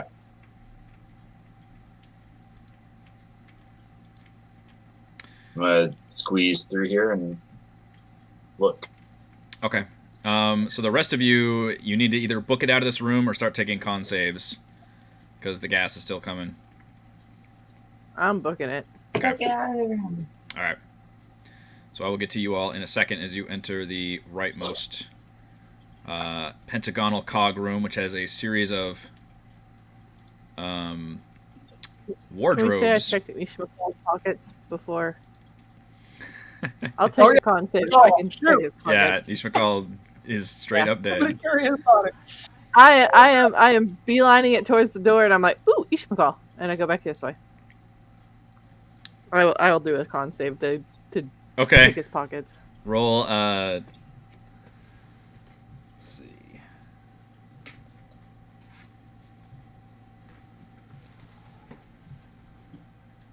Yeah. Go and give me a con save. He has to check the deep archives to figure out what he needs to roll. Fuck, Ishmael's got on. Go ahead and give me a con save. 21. Okay. You only take half of that. Can you remember when I rolled 8 for that? It's crazy. Yeah, why couldn't you have done that again? Of poison damage. Mm-hmm. 2, 1, 3, 3. So you can rifle through Ishmael's pockets because you're a hero. That's what heroes do. Head. Roll me a D100. Okay.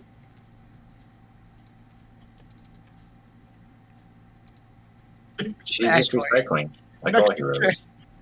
Mm-hmm. Roll 3d6.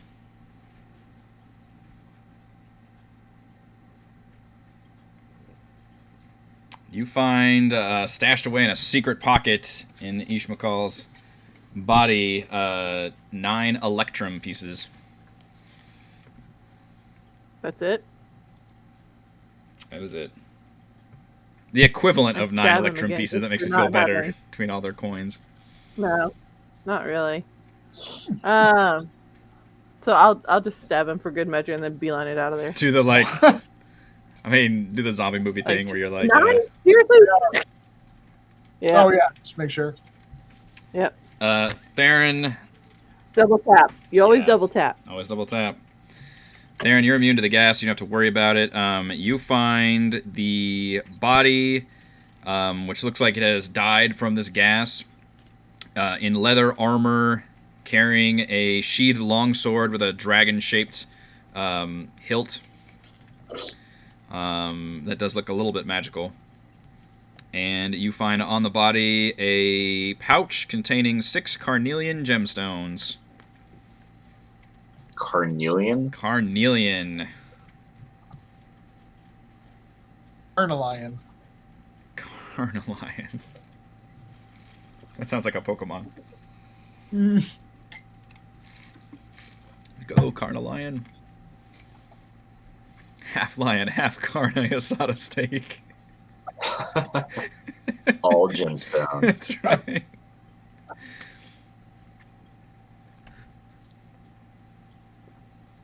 I'm gonna grab the sword in one hand and the corpse in the other hand. The corpse. Is there any controls or anything in this room? You Or is it see that the gas coming from? you see a nozzle that appears to be just pumping gas. The nozzle. The nozzle.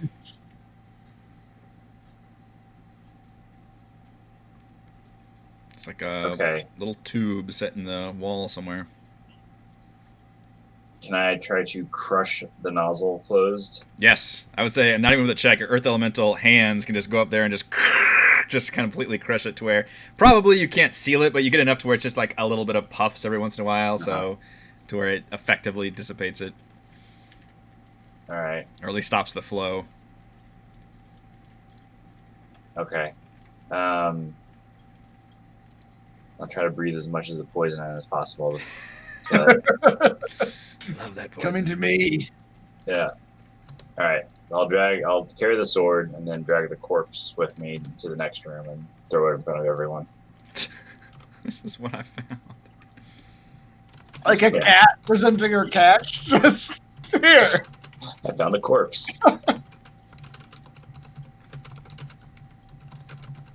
I just fling it in front of me.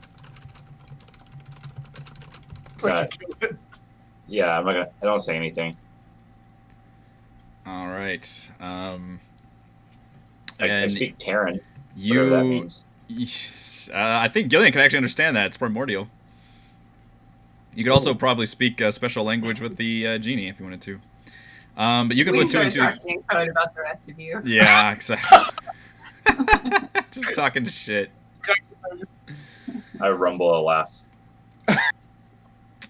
You're pretty sure that body probably belongs to one of the company of the Yellow Banner, that previous group of adventurers. In this pentagonal room, you see 5 large wooden wardrobes standing against the ironclad walls of the chamber. Each of them have on the door is bearing a symbol. An open exit to the north is blocked by an iron portcullis, and above it is a metal plate with 6 dimmed crystals.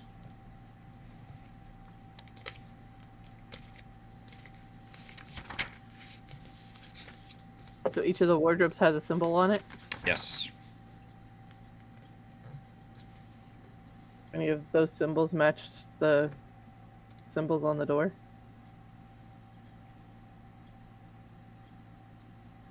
Each of those symbols match. Each of the wardrobes has a symbol on its door. Okay. But the dimmed, whatever you said were above the door, aren't symbols. They're just like colors or something. They just look like little crystals. It looks like they could light up, but they're currently darkened.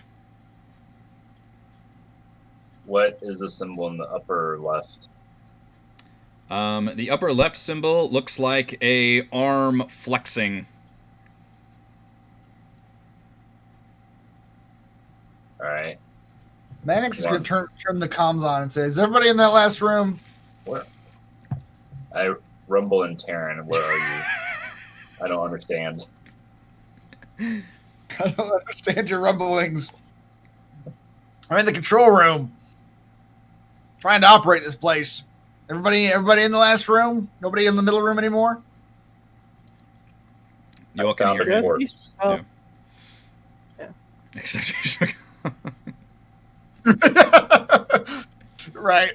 We hardly. All right. Without asking permission or what it's going to do, I'm going to. Manix is going to change the configuration to number 3 again. It was number 1, so that you guys could get into this room. Number 3 is going to open up both the north path and a southeastern path for you guys. Back to I don't number know 3. what that was going to do. Get number 3, yeah. Okay. So you all feel everything start moving, turning, doors closing, areas opening. As the rooms rotate, you see the northern room remains open as the other opening rotates to that, and the southeastern room appears similar to the other one, where the entire it looks like it's open, but the entire path is just blocked with rubble and destruction.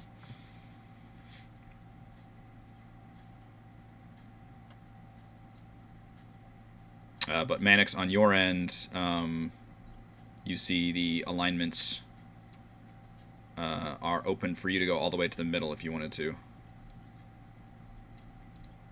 Okay.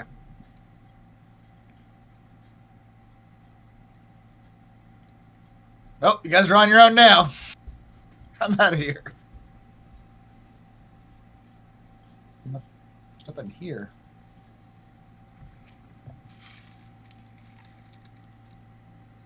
Call.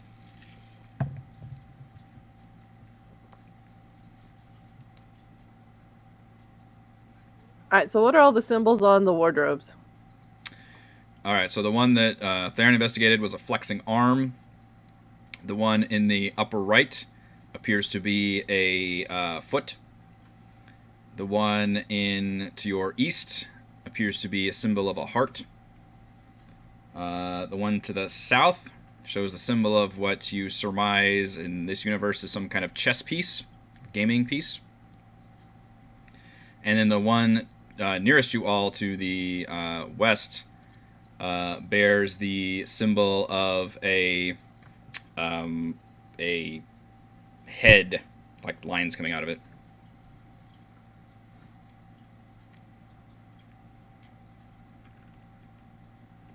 Mm.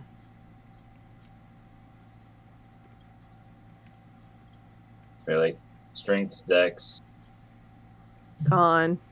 yeah, intelligence, or wisdom, intelligence or wisdom.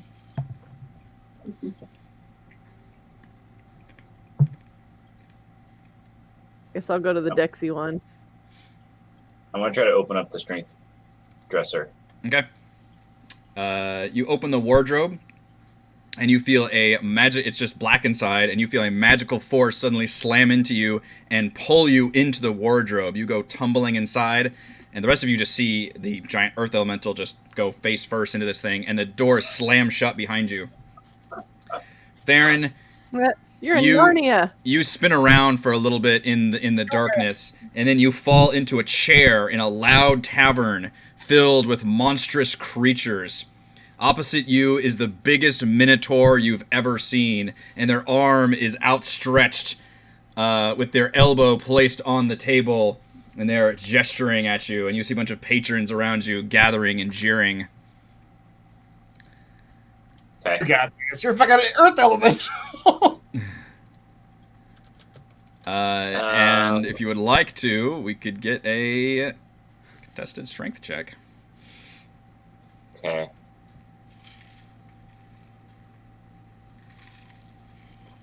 You don't realize is you have to arm wrestle the entire bar. That's right. Endurance round.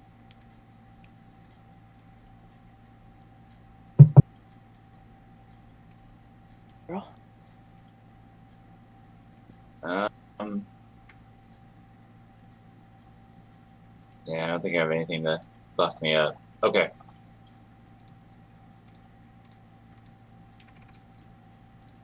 All right, you ready to arm wrestle? Yes! Oh, snap! Look at that. The Minotaur tries with all its strength, but this transformed to Earth Elemental slams that arm down on the other side of the table, and you see all the tavern goers cheer and wild yells and raucous laughter And as soon as that happens, a moment of your of getting adulation, you are all of a sudden thrown back out of the wardrobe. You go tumbling backwards. The wardrobe slams shut, and then it just dematerializes, and you see one of the crystals above the portcullis light up. Oh boy. I relay all this information back to the group in Terran. You have to tell Gillian, and then Gillian has to tell everybody else, basically. Yeah. Perfect. I keep saying all this stuff and not understand that Gillian has to translate. It just seems weird that she's translating or repeating myself. Yeah. Alright, so we think the foot one is Dex, right? You get Mannix in here. Do I need to go in there? Surely Kless can't Not handle in the it. Dex one, no. The Dex dresser? No. Yes. That was a joke. The Dexter. Alright. I will open the Dexy one. All right, Kless, you open the wardrobe, and you are similarly jerked inside of this darkened world. The wardrobe slams behind you, and you land on a rooftop in the middle of the night. And you see a long, narrow plank stretching from one roof to another. And you peer over the Man, edge, it's a good thing I have night vision. and you see hordes of undead creatures roaming along the streets below you. If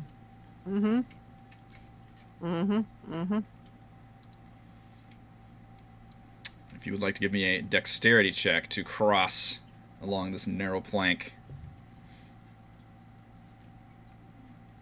I mean, could, do some acrobatic maneuvers while I'm going across the plank if you want. But... Tightrope maneuver. Yeah. Do you like the U.S. women's gymnastics team beam exercise?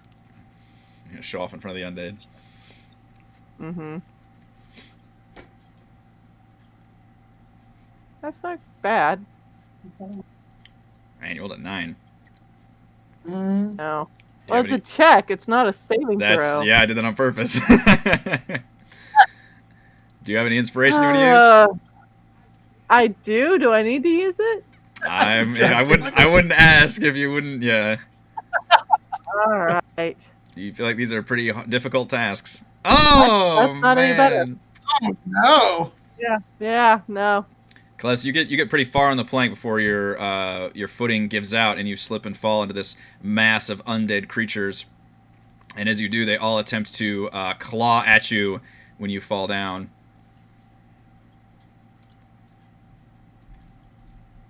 Oops, should not be rolling 2 of them there. It's alright, they don't hit me anyway. Yeah, that was a bad roll. There are going to be a couple of these attacking at you. They will not normally auto-roll damage. That one does. Okay. Ignore the con save. We'll just be doing the claws, because it's Okay. not going to matter. So 11 slashing damage. That one's That not. doesn't. That does. Okay, for another 14 slashing damage. Wow. And then 7 40. slashing damage. So hordes of them just kind of claw at you as you fall. But then as you fall, you still disappear.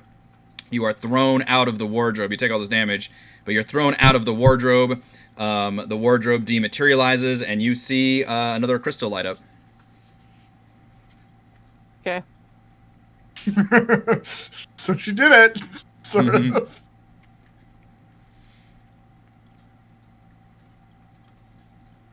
Yeah, Kless just stands tall. She does not even make a peep Doesn't about the fact she tell anybody. Like, no problem. She's just got like scratch marks Yeah. across her body. There's a big gash going across her neck. Nailed No it. problem. Nailed it.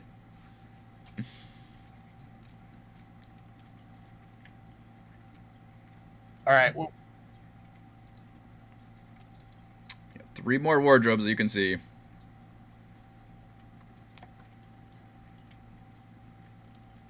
Oh god. Oh, sorry. yeah, Which one's a Wait. charisma? Sorry, say again, George. The charisma one? You do not see charisma. You don't see a symbol doing any charisma. Damn it. You only see 3 more. But you do see 6 All right. crystals. So you're wondering what's going on there. Well, okay, George is gonna pick this one. I don't know what it is.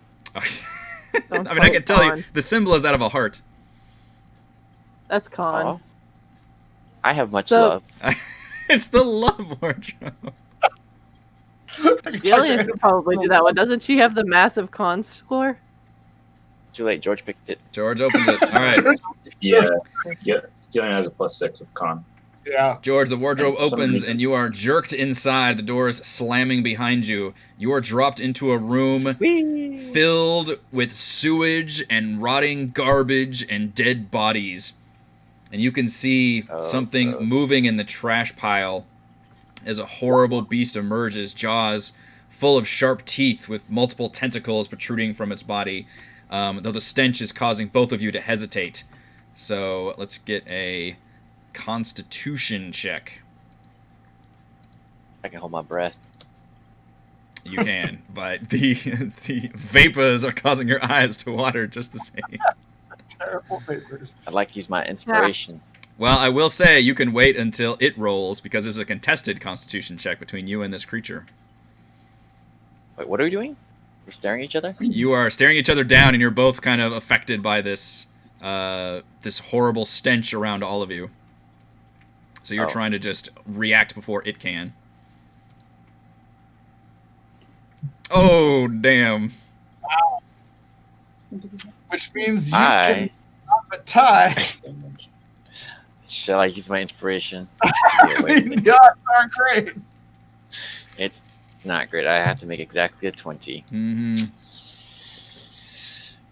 What are the chances? 1 in 20. I think that's about sums it up. Let's do it, guys. Let's do it. You are due. A valiant That's effort. better. All right. All right, well, you are momentarily affected by this, where it is not. So it is going to attack you. It attempts to grab you with its tentacles first. Can't do anything about that. All right, it's going to hit you for 14 damage total. And it is going to grapple and restrain you, which is going to give it advantage to the next attack. Although if you're in one tentacle, I guess it can't hit you with the other one, right? So, but it can bite you. Right. So it hits you with the one tentacle, it just grabs you and then bites at you with advantage. Ooh, it needed the advantage.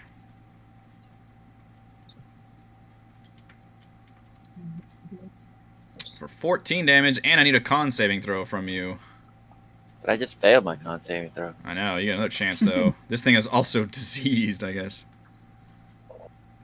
Or it's diseased with poison? Is that? Oh, there's the save you needed before. There's my crit. Yeah. All right, so you One take roll, the too you take late. the damage, but you're not poisoned. And then after it attacks you, once it bites you, you are whisked out of the wardrobe. You fall down, and the wardrobe dematerializes, and another light, another crystal lights up. I failed, guys. He has to tell the truth.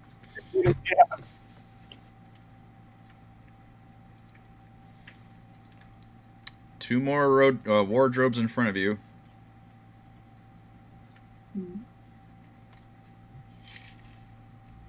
What? Sorry, what were the symbols on them again? The ones that are left. The one to the left has a symbol of a head with like lines coming out of it, and the ones to the south is like a chess piece. Wisdom. Which one's wisdom? The chess piece. Good question. I'm not sure which ones would be which. I would guess the chess piece would be wisdom. That would be my guess. And the lions would be intelligence. But Yeah, Manix, how are you supposed to get over here to do the last one? that's a good question. I don't know. Max has been staring at these diagrams for a while. I don't think there's anything to stop us from doing more than one. Yeah, there's nothing stopping you. Gillian has a temporary wisdom modifier right now for some reason. I'm not sure why. It's showing a 25. So +7 on wisdom. That's not right. a god But thing? when you hover over it, it goes back to 10, but none of the other numbers change. What? It's strange. Okay. Yeah. It's like a 25 in blue, though. What the fuck? Why is her... Okay, I see.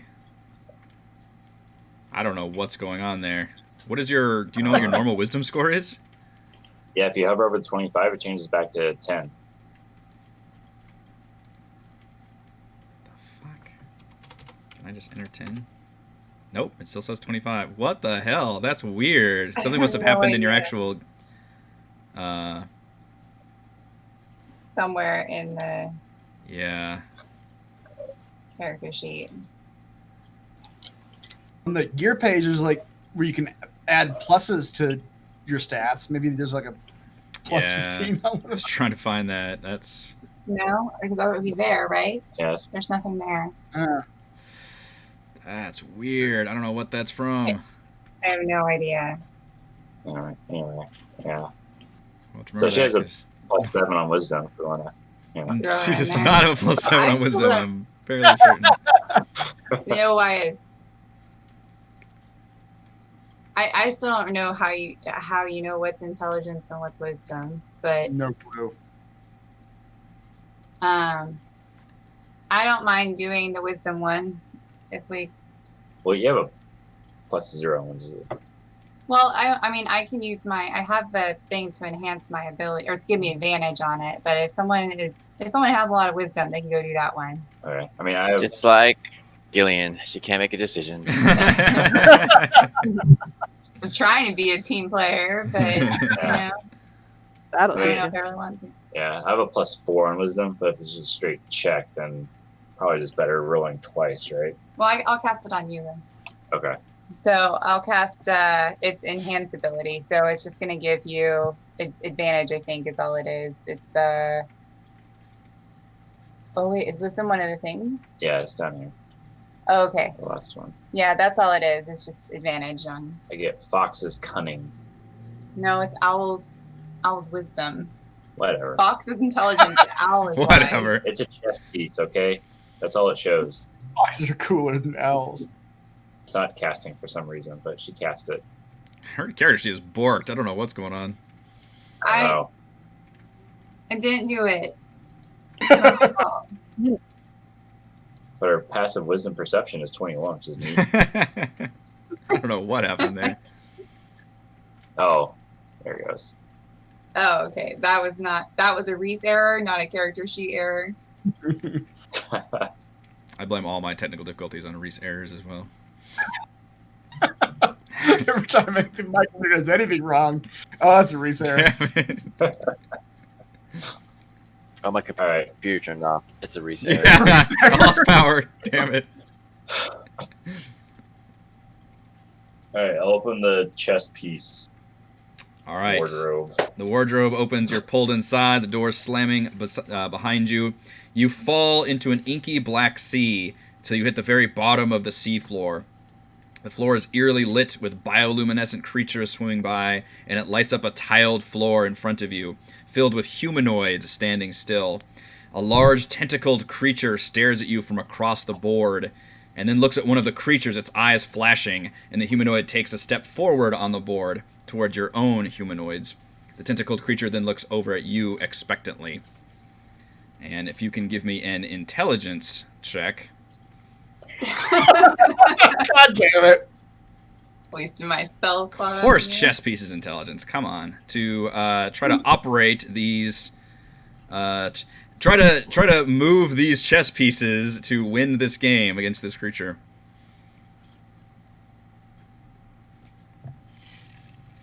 Your thing it lasts for an hour, so just send him into the wisdom one after this. Yeah, we will. Yeah. Okay, so that's just Assuming straight he's your D20. Here we go. It is contested, Not so I bad. could always roll garbage. Yeah, Not bad. and I did. Yeah. I rolled I an was 8. buffed up for the wrong thing, but it doesn't matter. Doesn't matter. You rolled pretty well.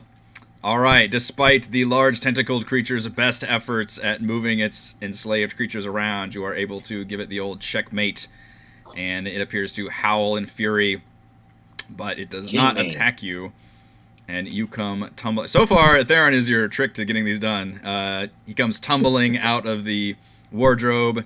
The wardrobe dematerializes, and another crystal lights up. Were the crystals lighting up for the people who failed Yes. at Yeah. all? Yes. Okay. All right. Right there, and on to the next one. I'm gonna Process of Just elimination. pushing an earth element on each of these chests. Super jump into buff. this one. Hopefully, it's not charisma disguised. The wardrobe opens, you're pulled inside. The inky blackness, you're dropped into a dark cave with a flickering torch hanging at the other end of a tunnel. You take a step and notice that the floors and walls are covered in undulating black slime. And you try to recall information about oozes as you carefully make your way across. I will need a wisdom check, please. All right. This time I get to do it twice. All right. Watch him screw the wisdom up. Oh, boy. Oh, okay. That did come in Oh, handy. there we go. The advantage helped you there. Whew. All right, so thankfully you are able to avoid all the nasty bits of black pudding hanging in various spots and make your way to the other end of the cave.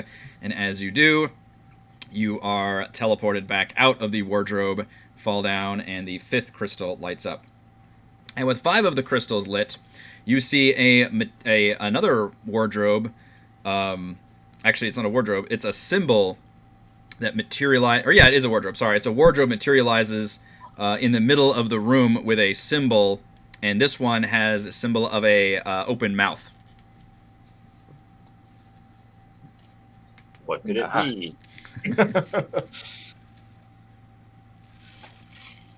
George says, "I got this one now. All right. I was looking for this one. I am ready to eat." All right, Joe. It's Really an eating contest.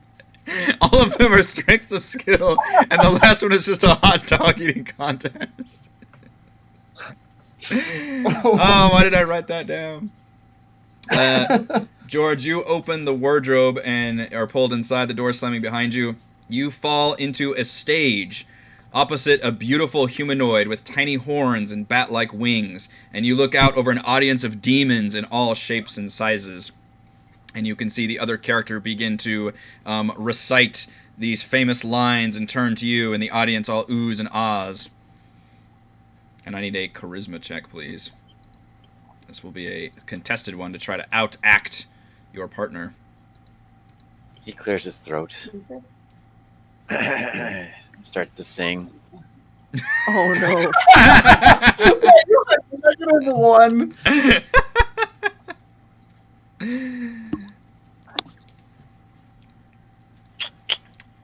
-1. You Can't beat that. Yeah, that one's pretty rough.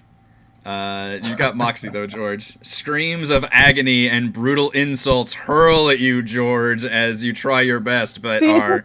It reminds me of like the seagull from Ariel Yeah. trying to sing and when they're going into the grotto and everyone's like, "Shut up!" hmm George, you take 44 psychic damage due to the Whoa. terrible embarrassment of everyone yelling and screaming and jeering at you. But you do afterwards, after feeling the horrible embarrassment of it all, you come tumbling out of the wardrobe, and as you do, the 6th light turns on, and the portcullis to the north opens up. Go ahead. No, nothing. All of the wardrobes have disappeared, and the path to the north is clear.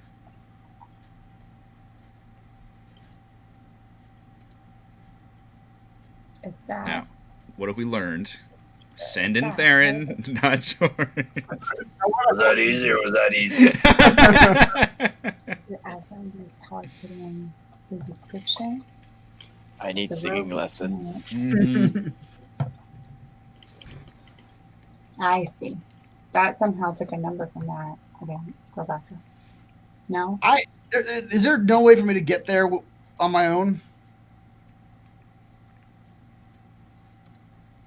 Like I can get all the way to the middle gear without someone else to turn the buttons, and I'm just not making it any farther. There's no like seams or anything that open up at this point, right? He's finally starting to do the math in his head about how this works. I'm stuck here forever. Only we hadn't killed all of our NPCs. I mean, I got solutions, but yes, it does look like there's without some method of turning. All right, fine. Of having somebody operate the control panel. Then Murray's coming out. Okay. Murray, got a job for you. Should go in that room over there. Turn the dials till they. What is that right now? I can't even remember. It's at 3 right now. It's at 3 right now. Yeah. Turn the dials till tell them how to do it. The blue dial till it's one's lit up. Then press the blue button. Then you can die, I guess. Then your purpose in life is complete. That's right. Or you just sit there and stare at the wall for the rest of the hour. Yep. Enjoy yourself. There's slime in some of the corners. Maybe play with that. I mean, once he gets past 60 feet of you, he disappears. Oh, wait, does he really? Ooh, really? Well, that's interesting. How Way far to is go, that? George. Oh, What? no. This is new? Well, I just hadn't read it. That's all. It does Did it say really more say than that? 60 What feet else? away from you, the spell ends. Oh, no. Looks like someone else is casting spells they don't know.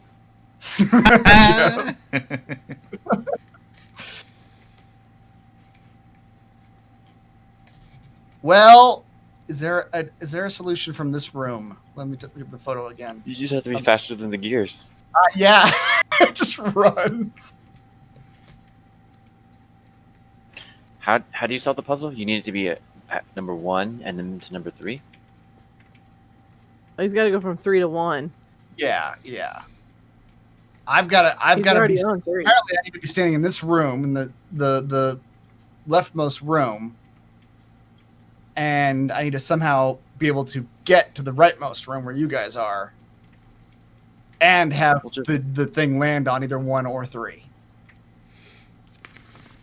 Well, I mean, the room is not 60 feet wide. You could just...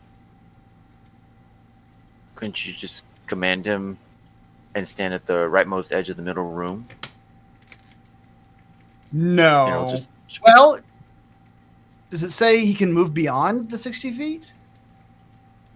Spell Says ends. More than 60 feet. Yeah, so I have to at least be in this room because the middle room is way more than 60 feet away from the control panel.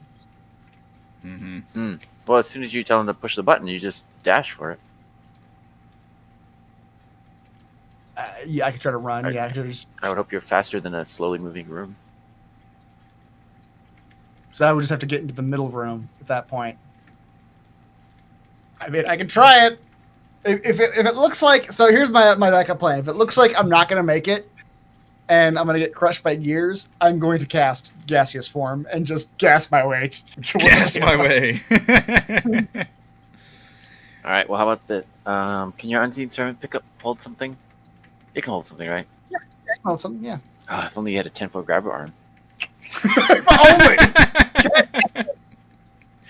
Well, my solution is to give your unseen servant something to throw, and tell him to stand at the edge of the room, and with 100% accuracy, throw that rock at the button. 100%. At the dial and then at the button, Wow.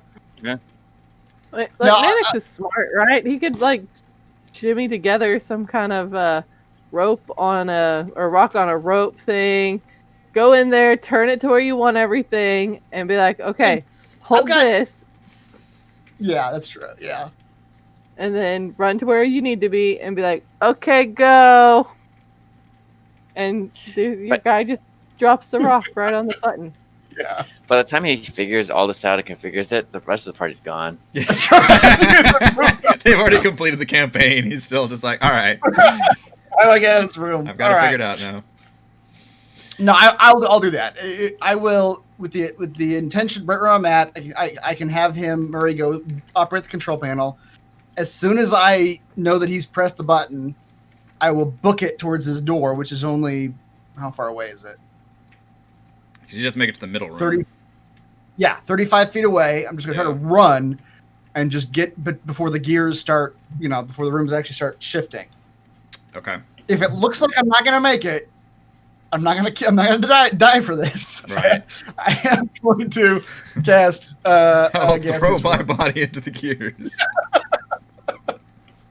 Just become one with the gears. All right, Mannix, that sounds like a solid plan. It's probably going to require some athletics just to be able to book it at that speed, because you do feel like these gears immediately start, moving whenever that button gets pushed. But you are readied. You've got like the runner's stance, ready to sprint as soon as that unseen servant pressed the button. So why don't you give me an athletics check to attempt to run through these gears before they switch. Completely. +0, so. Hey! Good. So that goes into number 1. Alright, so with a 17, you haul butt and end up in this room, which is no longer filling with gas because the Earth Elemental crushed it. Thanks. And you see for the first... No, you were here before. Never mind. You knew Ishmael's dead and all that. But you see this room... Ishmael's dead. I wasn't here for that. Oh. Ishmael's dead. This room is now basically empty. Sure, I mean, he's dead. That's right, I was here for that, yeah. This room is basically empty, but just a path to the north is open. Alright, I will join everybody else. Hey, everybody! How you doing? How'd you get here? They're all just kind of mildly annoyed that you showed up. Oh, he's back. Good job. They So didn't you notice I was... We see you solved the puzzle and still managed to make it here. Yep. He's choking on his own incompetence.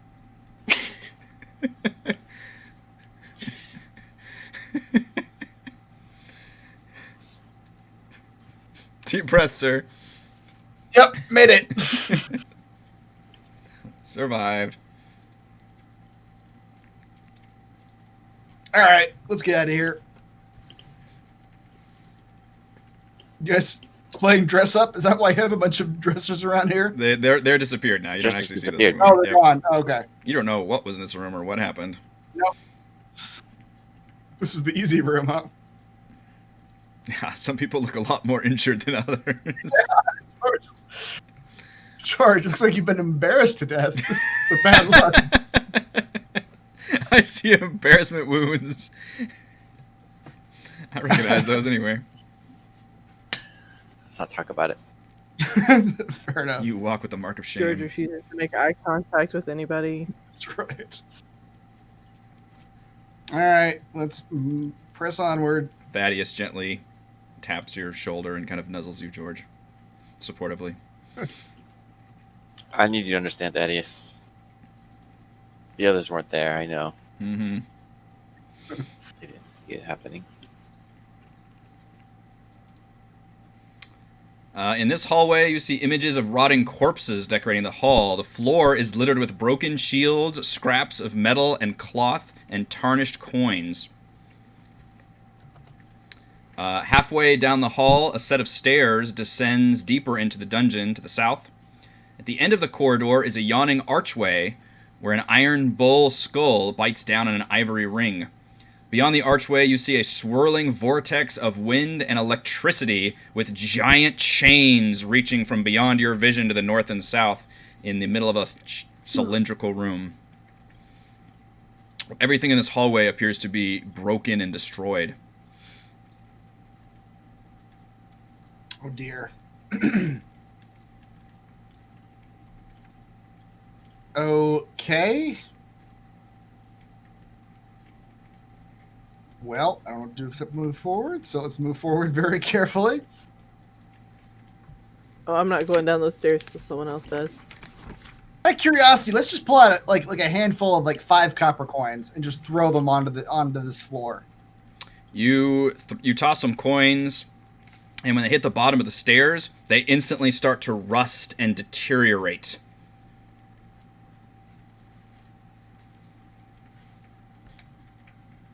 Okay. So they're little more than just like horribly tarnished, broken scraps of metal. This is like past the stairs here, where this effect starts. Yep. Shoot. More coins of That a so good. higher value. Let's see what happens. Let's try. Out of curiosity, just having my mage hand hold a handful of copper coins and moving it out into this hallway. Like not touching the floor, but just have them go out into the area. Okay. The mage hand appears unaffected, but the coins, even as they enter that area, they're not touching the floor, but they're just passing through this beyond the stairs. They instantly the same effects. They start tarnishing. All right. But the I was hand, hoping the it was a floor. mage hand appears okay. Yeah. Okay. Possible everything we have metal on us is just gonna deteriorate and run away. Cool, let's say that I am not going in there. Yeah.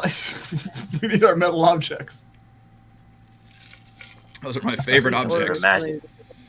Magic spell of some sort. Yeah. Oh, I don't want to move. If only we had a way to see magic. Really far away, George. I can't get within 30 feet of the end of this room. What's at the end of this hallway? And we could say if you want to recast detect magic, I think you've been hit a couple times. Yeah, for sure. I Yeah. took it off as soon as I got engulfed Okay. by the shambling mound. Over the archway, open at the end of the hall, is an iron bull skull, and it's holding an ivory ring in its jaws.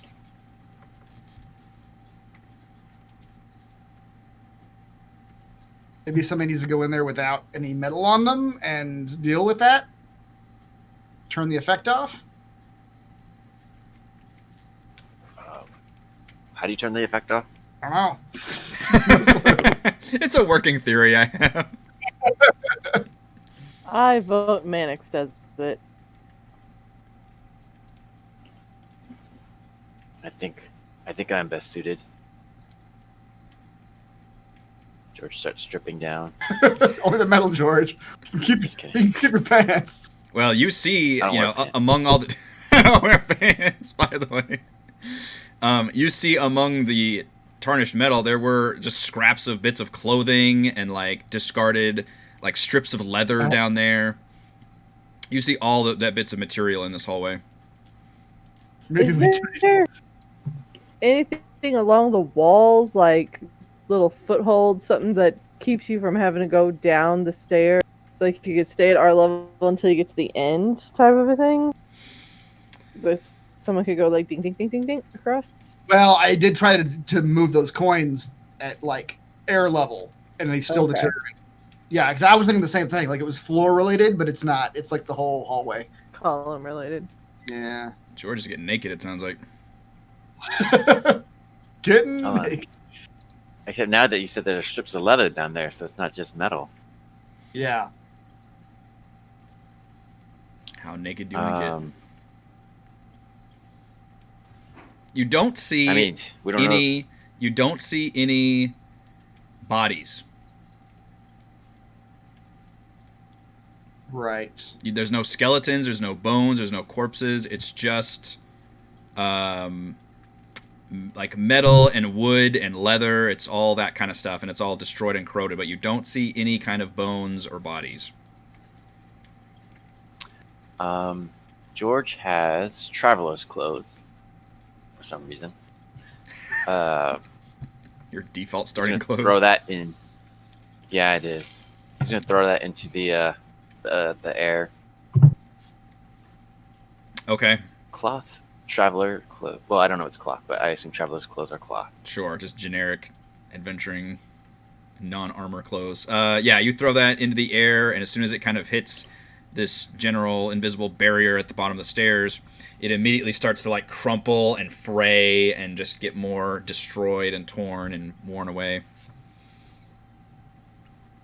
Maybe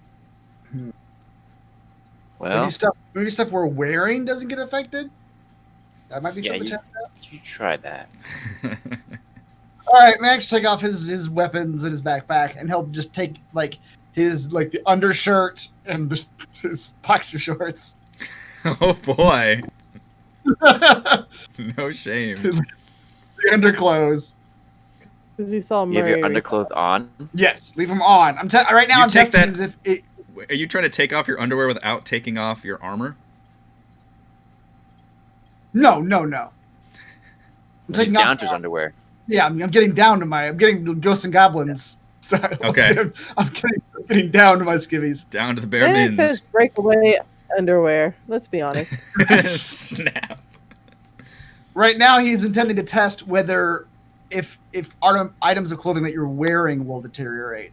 So, wearing like just an undershirt and shorts, you will walk down.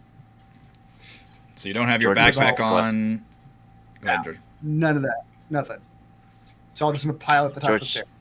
whispers to Glass. I like how he assumes this doesn't affect living things. Yeah.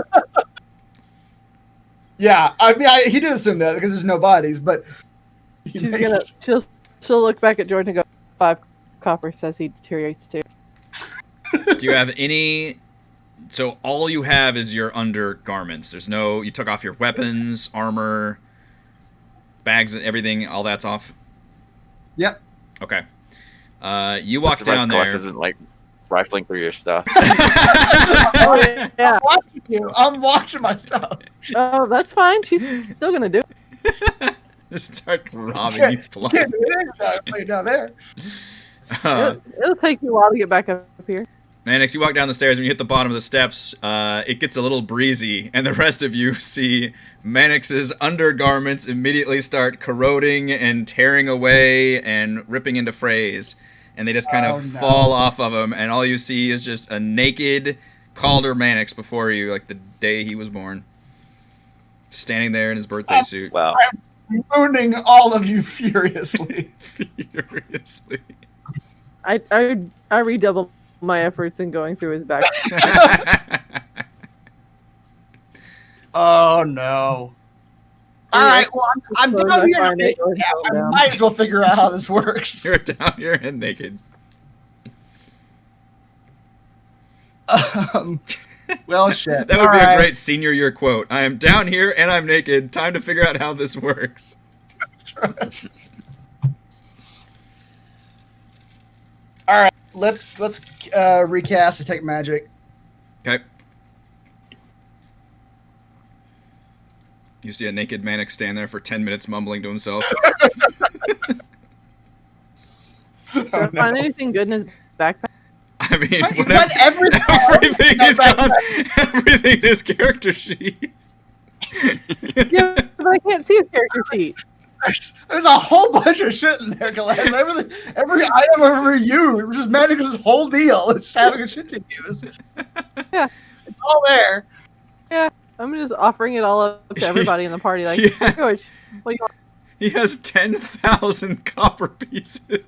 That's right. Remember? So Carrying around. it's mostly just mounds of pennies.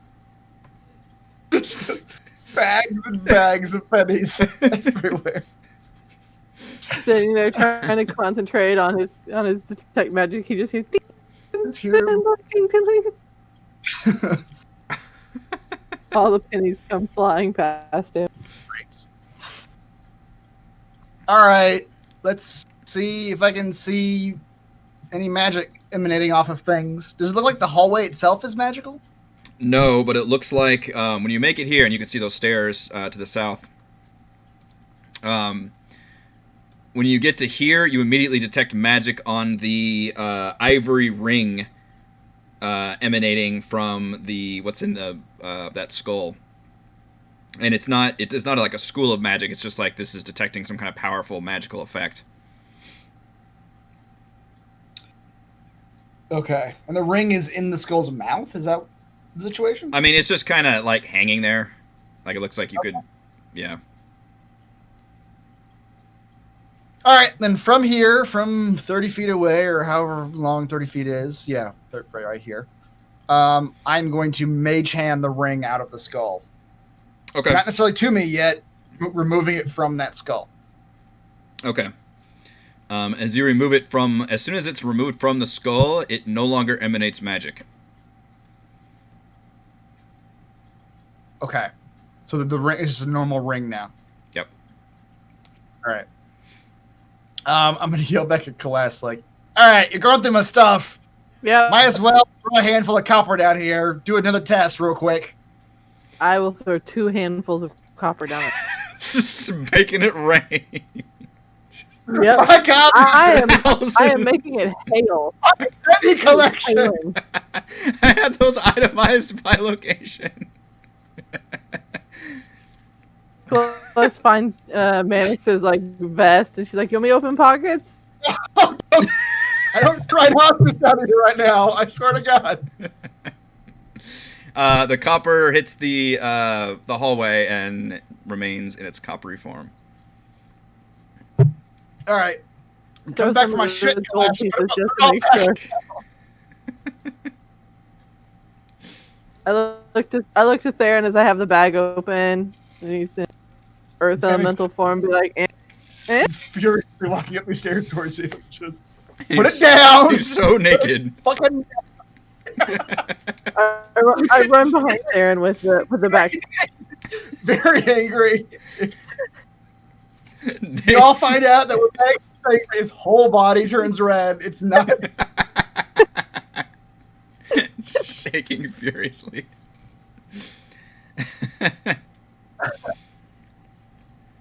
Alright, I will try to swipe some gold coins from his backpack before I give it back. Noticed. I mean, you can't. Yeah, he can't really stop you at that point. Yeah. I will redress myself. And can I wear the ring like a bracelet or something? How big is this metal ring? Yeah, it would be like a bangle at that point. I don't know what they call like a big, one of those big loose bracelets, but my forearm. Yeah. sure, I yeah, just put it on there. Just... yeah, that could work. All right, taken care of. Time to go. Celeste, you can steal 15 gold pieces from Mr. Mannix. Sweet. Services rendered. Of the 1,200 that I've got in my backpack. That's right. True to form. All right, so you feel like the effects of the hallway have been eliminated. And before you,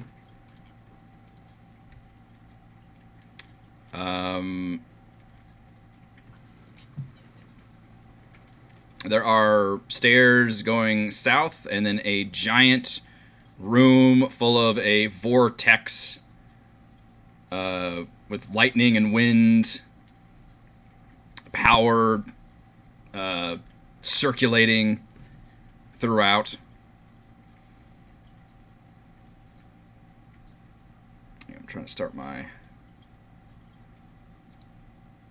poll. Yeah, there we go. All right, the MVPC poll. Please vote for our MVPC, Mannix, Kless, Gillian, George, or Theron for this session, for everyone watching live. Hot wind tinged with the smell of burning oil blows down a 40-foot diameter vertical shaft. Stone balconies protrude from the walls on opposite sides of this expanse, with the west balcony 15 feet higher than the east one. 2 thick chains rattle in the gulf between the balconies, one ascending 200 feet before disappearing into a cloudy vortex lit by arcs of purple lightning. The other wrapping around an enormous metal gear floating 100 feet below. Another 100 feet below the gear, a second vortex rages. So this room that you can look into does not seem to have a ceiling or a floor. It just disappears into purple lightning clouds.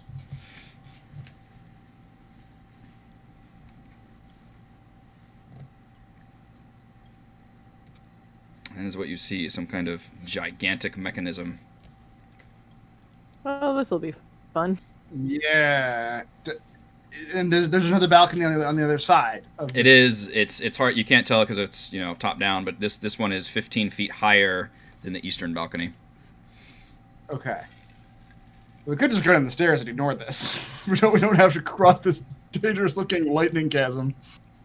You do see on the other side of the balcony. I didn't put the token there, but one of those little miniature keys with the oddly shaped head. Oh, I thought we were done with those. All right. Can you grab it with your mage hand? That's a good question. Can I grab it with my mage hand? I can try. Yeah, I will attempt to just mage hand the little key creature. What can it hold? Up to 10 pounds. These are tiny little guys. Yeah, they're pretty small. Can I just pick it up by the nape of its neck? Yeah, you kind of slide over there. You manage to kind of work the mage hand to where you can get it to where the creature can't really see it very well, and you can kind of pluck it.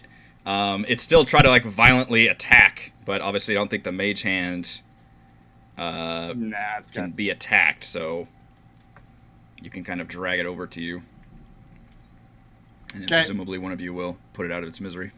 I don't think we did that with the other one. I think we just said we grabbed it. So somebody has to bring the next or some of them that you find they're just like destroyed already too.